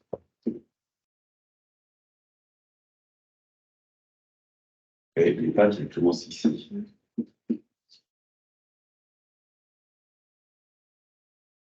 faut compléter le chat. Qu'est-ce qu'on fait? Eh bien, on fait plus ou moins, et on apprend le geste technique qui fait la verticalité. La verticalité, avec en l'occurrence aussi la limitation dans l'espace. Je dois en avoir des indices. Je dois avoir une graphe. Oui. Il y a les pattes comme ça. Ça, c'est place. Ouais. Là.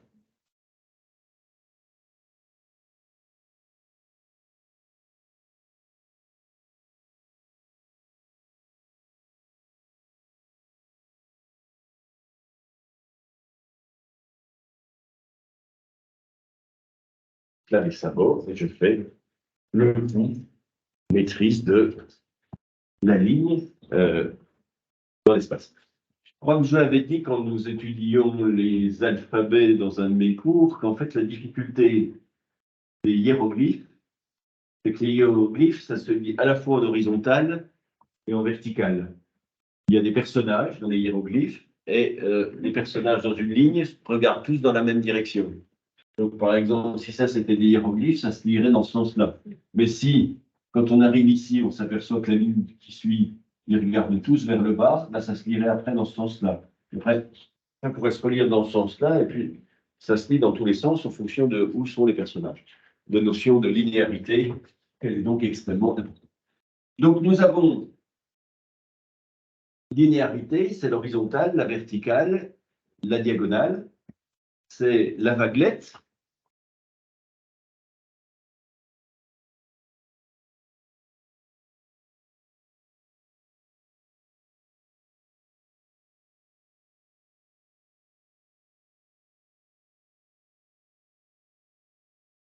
Soit on les fait sur la totalité de la feuille, soit on les fait sur des petits espaces à certains endroits.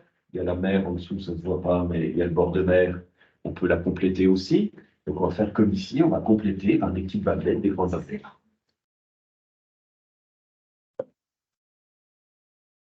L'étape suivante, dans cette linéarité, ce sera l'étape qui consistera à gérer les tailles. Mon exemple de girafe, c'était déjà ça. C'est-à-dire qu'il y a un au-dessus, un en dessous. On fait des pattes entre les deux objets. Mon exemple de lettre, ça gère aussi la limitation de l'espace. Mais on peut en trouver d'autres exemples. C'est l'exemple que j'avais là qui n'apparaissait pas. Vous avez un ver de terre. Et ce ver de terre, eh bien, il va devenir chenille. Alors, pour devenir chenille, évidemment, il faut lui faire des petites pattes.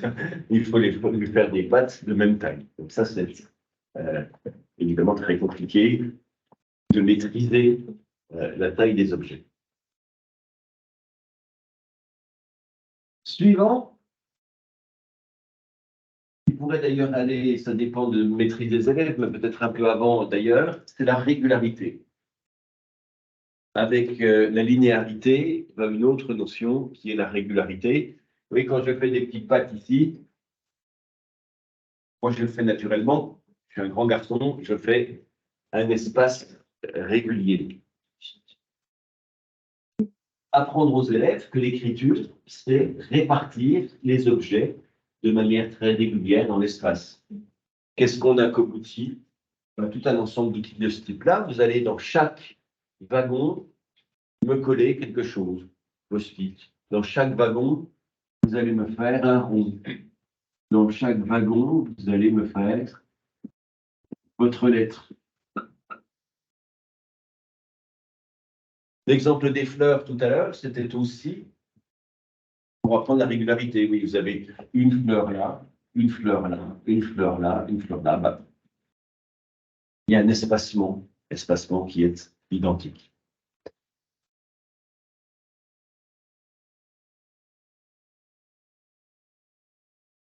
On voit bien aussi que celui-là, il était fait pour. Vous voyez, un même document comme ça peut s'utiliser à différents degrés de compréhension de ce que l'écriture par les élèves. Remplir la partie vide, comprendre qu'ils sont en ligne, horizontale ou verticale, comprendre qu'ils sont répartis de manière régulière. C'est une activité qui peut s'adapter un petit peu aux élèves et à l'âge des élèves, enfin, au degré de compréhension des élèves. Donc, linéarité, la taille des cases dans lesquelles on écrit, la régularité. Qu'est-ce que nous avons encore comme compétences à apprendre? Nous avons, et là on s'approche du geste graphique, nous avons le sens. Donc, je passe le geste, le sens de l'écriture. Écrire, c'est maîtriser les deux mains. Il y a une main qui a une fonction particulière, c'est celle du maintien de l'objet. L'autre est là pour objet de traçage. Alors ça aussi, ça peut apparaître beaucoup plus tôt dans mon planning. Un élève, naturellement, quand il écrira, il posera l'objet qui écrit quelque part et puis il bougera. Donc il faut lui faire comprendre qu'il y en a une main qui tient, quand l'autre main est celle qui fait le geste. Le geste graphique, après, il deviendra de plus en plus précis, mais ce n'est pas l'objet de mon cours d'aujourd'hui. La tenue du stylo, c'est autre chose, mais enfin, ça intervient évidemment dans la maîtrise de l'écrit, maîtrise du geste graphique.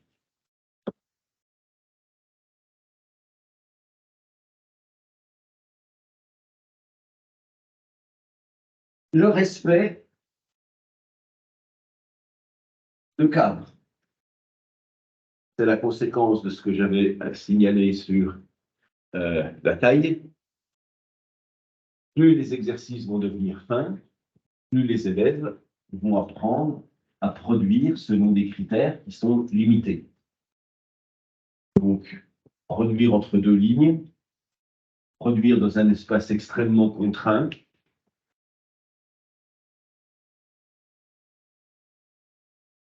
Ça donnera, si je pense pas directement sur le CV,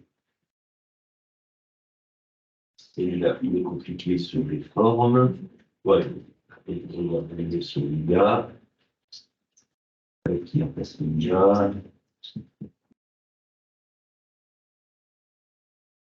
Et le tab suivant, je cherche laquelle est la mieux pour comprendre ça. Sur un espace qui devient vierge, on doit réaliser un certain nombre de tâches sur un espace qui est entièrement contraint, avec comme consigne l'occupation de l'espace, mais aussi la régularité des objets. Là, ça commence à devenir compliqué, mais il y a une chose qui nous aide, c'est les mathématiques. Pourquoi?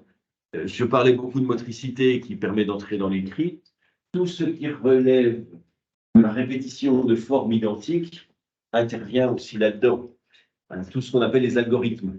Monsieur Rousset vous a déjà parlé de ça, les algorithmes. Vous mettez sur une ficelle une perle jaune, une perle bleue, une jaune, une bleue, une jaune, une bleue, une jaune, une bleue. Sur une feuille, vous allez coller jaune, vert, vert, jaune, vert, vert, jaune, vert, vert, des petites gommettes. Sur une table sur laquelle on met des petits cubes, vous allez mettre vert, bleu, vert, vert, bleu, vert, vert, bleu. Ça apprend la régularité, ça apprend la linéarité, ça apprend le respect des lignes horizontales ou verticales, ça permet de respecter cette loi. L'étape suivante, ce serait la maîtrise des formes. La maîtrise des formes. Alors, je passe sur les croix, les carrés, les triangles, les rectangles, pour m'intéresser véritablement aux formes liées à l'alphabet.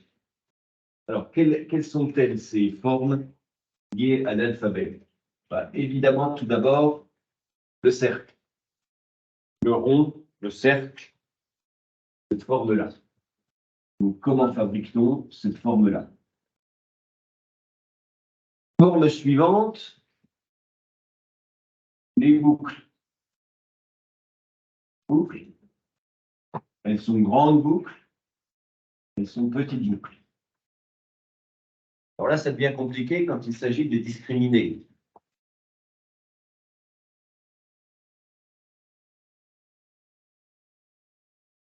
Voilà.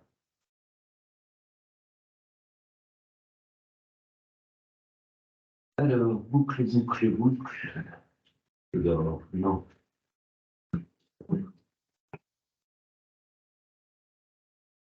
Bon, bref, ça ils apparaîtront tout à l'heure.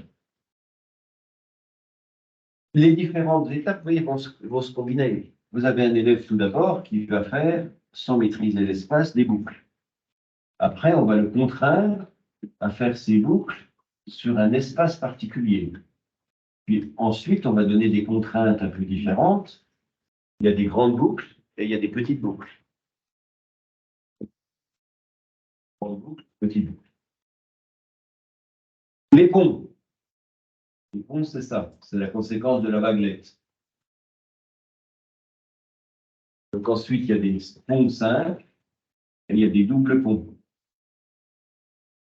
Il faudra développer de la discrimination visuelle pour faire la différence entre les petites boucles et les grandes boucles, les petits ponts, les grands ponts. Compliqué, les croisements, c'est-à-dire les croisements entre la verticale et les boucles.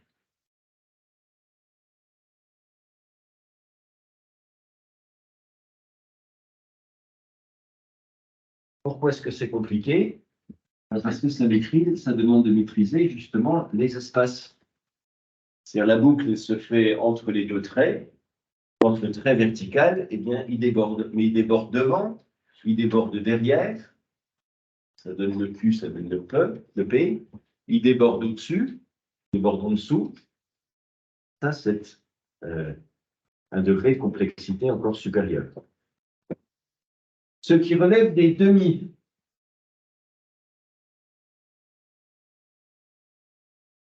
Alors, le demi-rond, c'est C.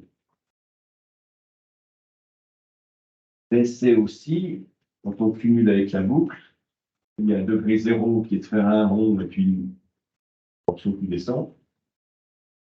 Un autre degré qui est faire un demi et puis un trait dedans.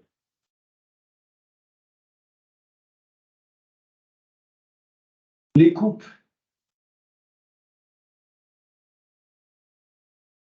Les coupes, c'est comme les ponts, mais inversés.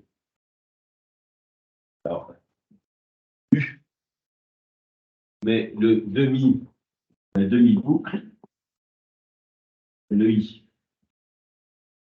Les boucles, demi-boucle. Là, on entre vraiment dans la maîtrise du geste graphique qui amène directement l'écriture. On peut trouver des exercices plus ou moins rigolos sur cette question-là. Je vous en montre un. Ça. Ça, en plus, ça c'est des ponts, des boucles. Des demi-coupes, voilà. C'est un oiseau qui sort du nid.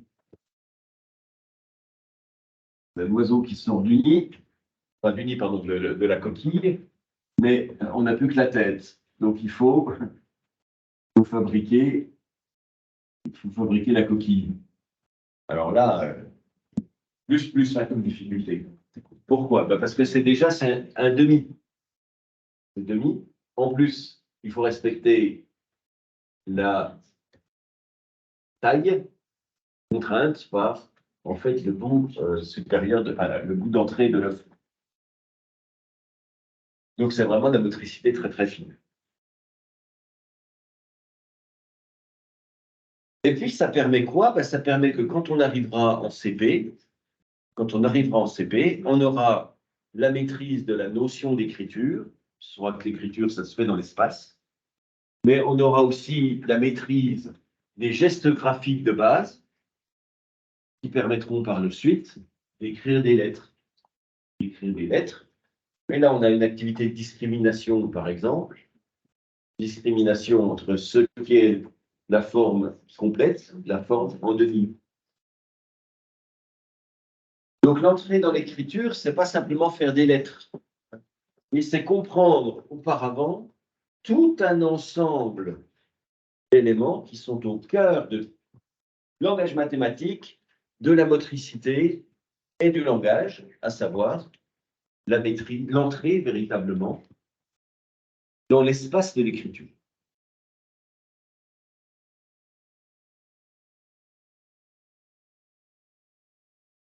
Maîtrise du plan, maîtrise de la linéarité, maîtrise de la régularité, maîtrise du geste. Le plan, la linéarité, la régularité et finalement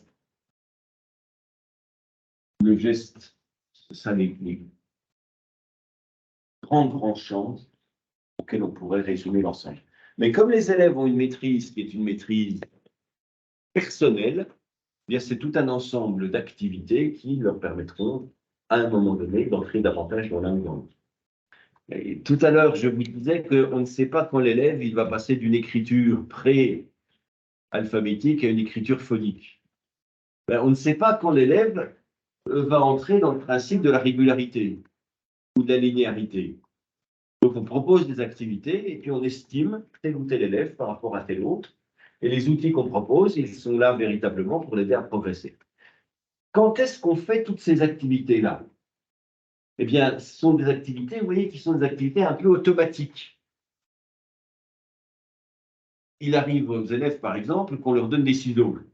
Et on leur dit, voilà des images, des catalogues, en général, soit recevés par la poste, découpe-nous tout ça. Donc, ils découpent.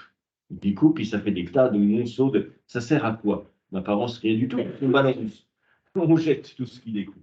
Et ce que ça leur apprend, c'est le geste. Le geste du découpage. Vous découpez, découpez, découpez. Vous passez leur temps à découper. Ça ne sert à rien du tout, sauf à une chose très importante, c'est la motricité. Apprendre le geste du découpage. Et le découpage va devenir par la suite de plus en plus fin. On va suivre des lignes. On va respecter des consignes plus fines qu'on découpe. Ben, c'est la même chose pour l'écriture. Faire des lignes, occuper l'espace, en apparence, ça ne sert à rien, mais c'est nécessaire pour entrer dans l'écrit. Donc, c'est les temps d'atelier. Ceux qui ont suivi un stage pour l'instant maternel, vous avez vu qu'il y a une demi-heure à peu près de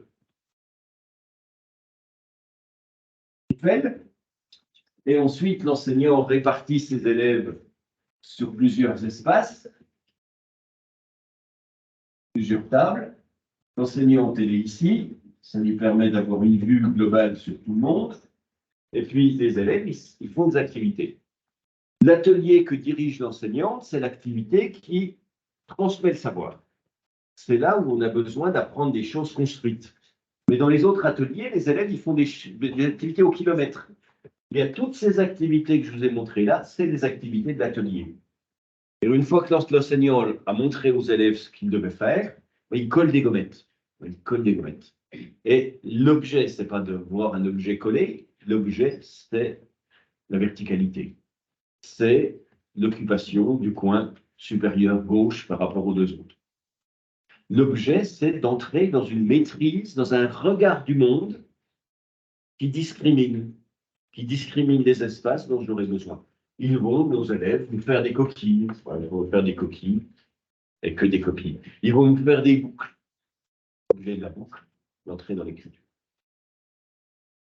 Plus cette activité-là est faite en maternelle, plus elle sera simple lorsqu'on aura la systématisation du geste écrit en relation avec la phonologie au CP. Y a-t-il des questions sur cela? Ce qu'il faut en garder, c'est que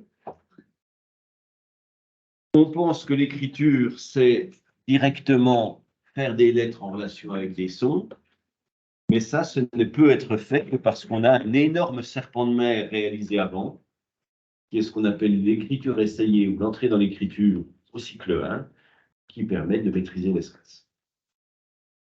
S'il n'y a pas de questions, alors on passe à un autre sujet complètement. C'est en grammaire, mon chapitre 2. C'est une demi-heure qui nous permettra de finir ce chapitre, de commencer et de finir ce chapitre 2. Chapitre 1, c'est les classes de mots en grammaire. Vous vous rappelez, donc les noms, les verbes, les adjectifs, etc. Chapitre 2, c'est les groupes.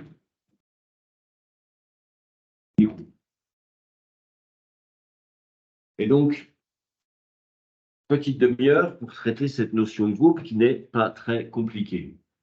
Qu'est-ce qu'on a comme notion de groupe? La notion de groupe en grammaire, elle se divise en deux grands champs. Tout d'abord, qu'est-ce que c'est qu'un groupe? Définition, c'est un assemblage de mots. C'est un regroupement de mots. C'est l'idée que les mots ne fonctionnent pas tout seuls, mais qu'ils fonctionnent à plusieurs. Exemple, le nom fonctionne avec son déterminant. Exemple, le verbe va fonctionner avec ses compléments. Exemple, la préposition va fonctionner avec ce qui suit. Je suis sans l'argent. Je suis sans abri.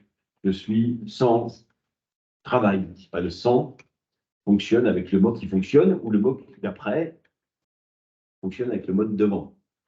La notion de groupe, c'est le fait que les mots s'assemblent grammaticalement les uns avec les autres. Cette notion de groupe, elle apparaît à 2 degrés en grammaire. On a tout d'abord ce qu'on appelle les groupes de mots. Ces groupes de mots, on en a déjà parlé, c'est le fait que dans une phrase, un certain nombre de mots ont besoin d'autres mots pour fonctionner. Dans une phrase, pour avoir une fonction, un certain nombre de mots a besoin d'autres mots. C'est par exemple le groupe nominal. Dans le groupe nominal, on a le déterminant et on a le nom. Mais dans ce groupe nominal peuvent s'ajouter des extensions. Et quand on a une phrase, eh bien, on va pouvoir couper la phrase à partir, certes du nom, mais de tous les mots qui vont avec le nom. On aura par exemple le chat s'endort. Il y a là un nom, mais ce nom ne fonctionne que parce que il a un déterminant. Chat s'endort, ça ne fonctionnerait pas. On a besoin d'un autre mot. Donc on dit que ça fonctionne par groupe. Pourquoi? Parce que le premier a besoin du deuxième et le deuxième a besoin du premier. Et si je dis noir, eh bien, évidemment, ce mot-là appartiendra au groupe parce que sans lui, le mot n'a pas de sens. Sans le groupe, je ne peux pas dire noir s'endort. Je ne peux pas dire le noir s'endort. En l'occurrence, j'ai besoin de chat. Je ne peux pas dire chat s'endort et puis je ne peux pas dire le s'endort. Donc, on parle de groupe parce que dans une phrase, il y a des éléments qui ont besoin d'autres éléments pour fonctionner. Il y a des éléments qui ont besoin d'autres mots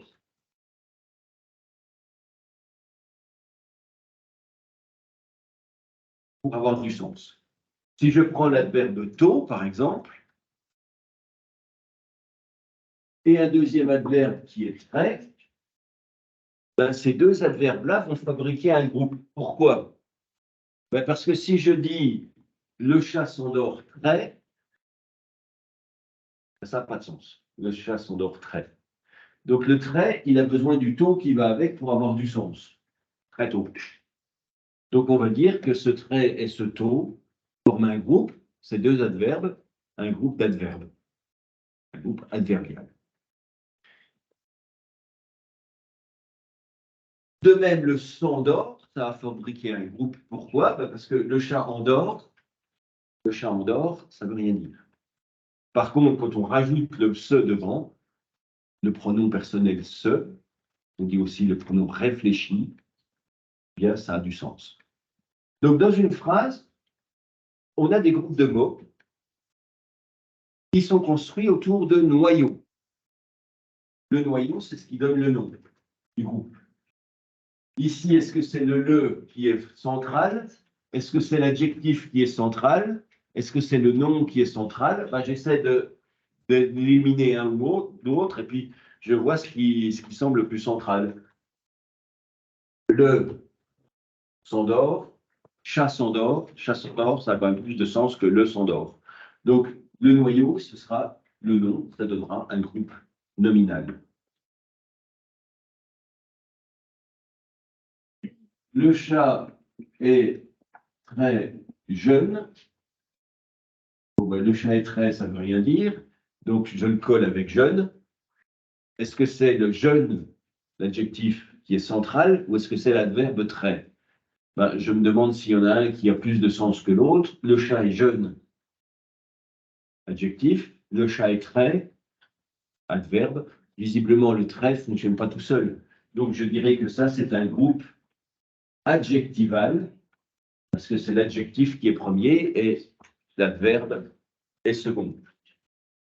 Donc ça, c'est la notion de groupe de mots. C'est des mots qui, pour avoir une fonction dans une phrase, avoir un rôle de la phrase, ont besoin d'autres mots. Donc on a des groupes nominaux, des groupes adjectivaux, des groupes adverbiaux, des groupes verbaux. Autour du verbe, le verbe a besoin de quelqu'un d'autre, son pronom, ça forme non pas un verbe, mais un groupe adverbial. L'adverbe, il a besoin d'un autre adverbe, ça forme un groupe adverbial. L'adjectif, il a besoin de quelque chose d'autre pour avoir du sens, ou c'est l'autre morceau qui a besoin de lui, ça forme un groupe adjectival. Donc ça, c'est ce qu'on appelle les fonctions dans la phrase, les groupes les groupes de mots. Les groupes de mots. Et puis, il y a une deuxième notion, celle-là, on n'avait encore pas vue, c'est les groupes constituants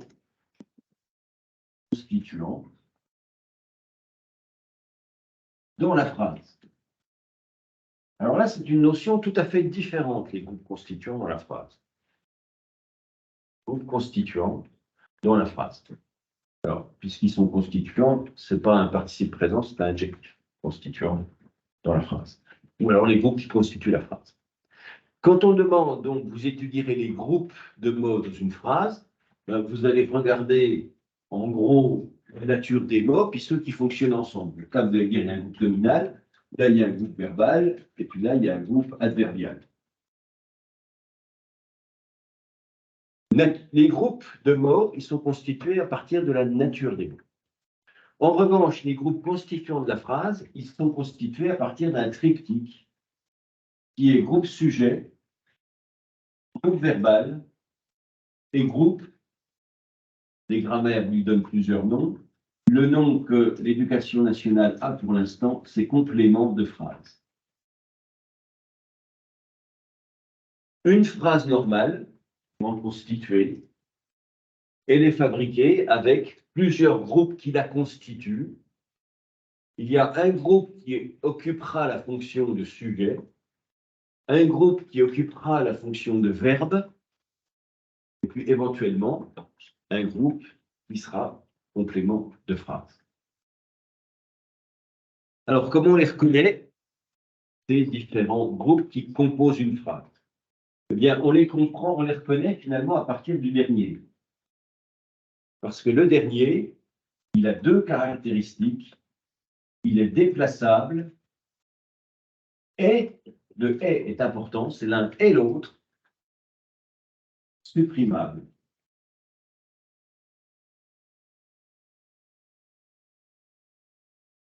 Et, complément de phrase, l'élément qui est à la fois déplaçable et à la fois supprimable. Si je prends par exemple le mot noir ici, le chat noir s'endort très tôt. Ce noir, il est déplaçable, il est supprimable. Le chat s'endort très tôt. Le problème, c'est qu'il n'est pas déplaçable. Le chat s'endort très tôt noir. Ça ne veut rien dire. Donc le noir, il n'est pas déplaçable. Il est supprimable, mais il n'est pas déplaçable. C'est la même chose sur le trait. Le chat noir s'endort tôt. Le chat noir trait s'endort tôt. Le trait, il n'est pas déplaçable. Oui.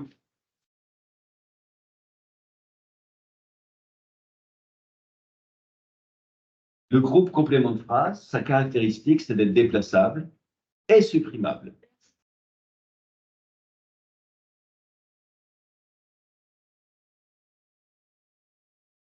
Oui, il a une demi. Ben non, parce qu'il n'a qu'une demi-caractéristique. Pour être complément de phrase, il faut être déplaçable et supprimable. Donc, quand on n'est pas déplaçable et supprimable, ben, on n'est pas un groupe complément. On appartient à un autre groupe. Donc, noir, il appartiendra soit au groupe sujet, soit au groupe verbal. Alors, en l'occurrence, vu qu'il est collé au sujet, il appartiendra au groupe sujet.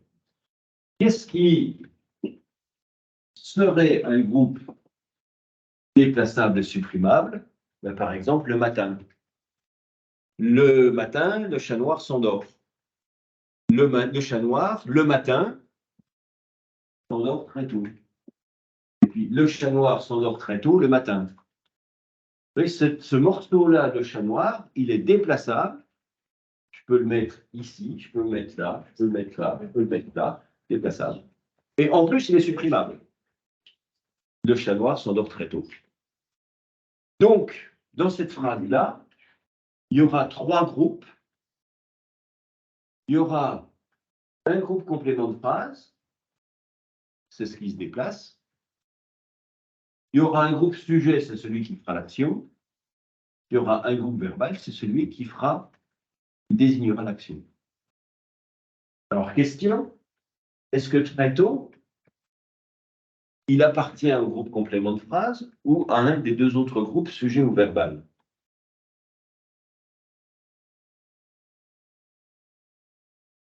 Est-ce qu'il est supprimable? Si vous allez dans la rue, vous dites à quelqu'un, le chat s'endort. Est-ce que ça veut dire quelque chose? Oui. Donc, le très tôt, il a une caractéristique, il est supprimable. Maintenant, est-ce qu'il est déplaçable?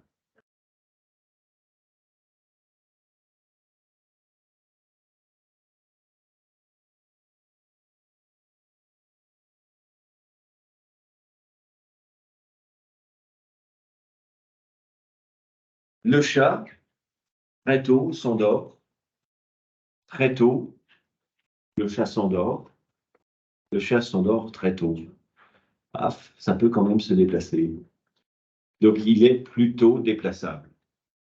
Mais il y a toujours tout de même une question qui est celle du fait que ça se dit ou pas. Vous savez, il y a une phrase dans Le bourgeois gentilhomme de Molière qui est Marquise, vos beaux yeux me font mourir d'amour. Et le personnage déplace tout ça. D'amour, Marquise, mourir, vos beaux yeux me font mourir, Marquise, d'amour, vos beaux yeux me font. Bah, on comprend ce que ça veut dire. D'amour, Marquise, vos beaux yeux mourir me font. Non, c'est pas du français. C'est pas du français. Mais on comprend. Donc il y a toujours une hésitation entre est-ce que c'est compréhensible ou est-ce que c'est du vrai français. En l'occurrence, le matin, oui, on ne se pose pas la question.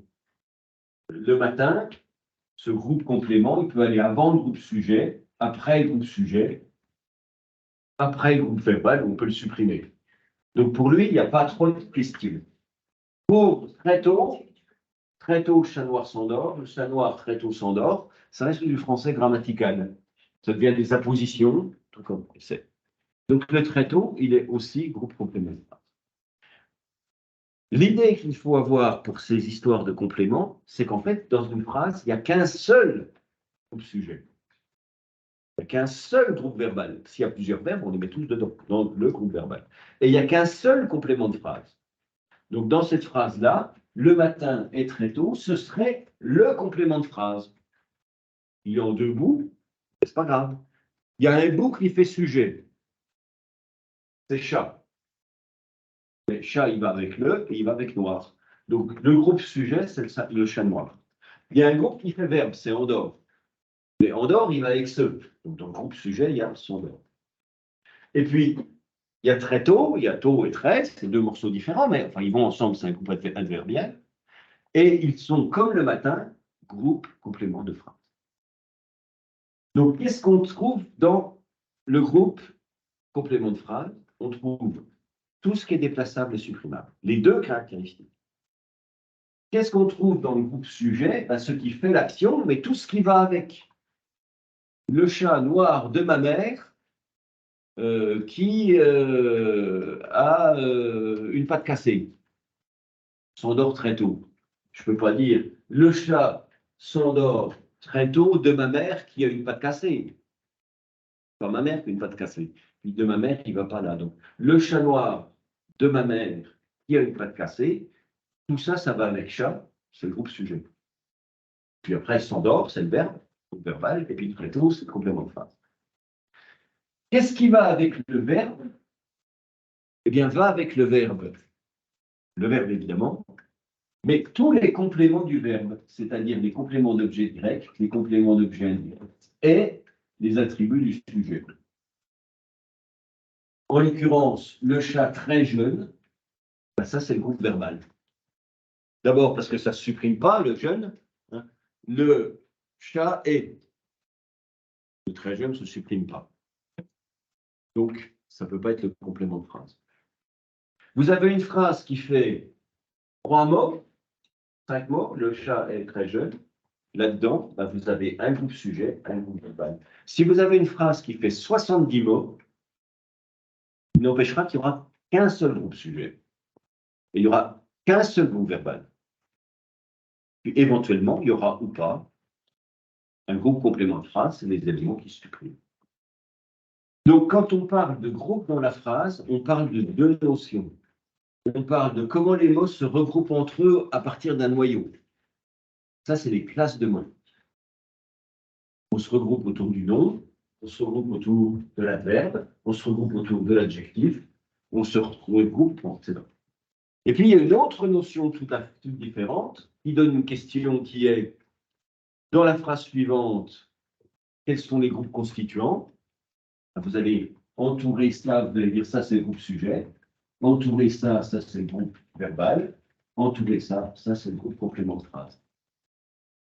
Ou alors, une autre question qui est tout simplement, dans la phrase suivante, relever les groupes compléments de phrase. On vous demande que de relever ce qui est déplaçable et supprimable. Dans le verbe, les compléments du verbe. Dans les compléments de phrase, va plutôt quoi? Les compléments circonstanciels. Circonstanciels. Les compléments du verbe, dans le verbe, les compléments circonstanciels, plutôt dans les compléments de phrase. Mais il y a des cas qui sont problématiques et il y a certains compléments circonstanciels qui peuvent être avec le verbe, c'est ce dont nous parlerons jeudi. Bon, ben, c'est tout pour aujourd'hui.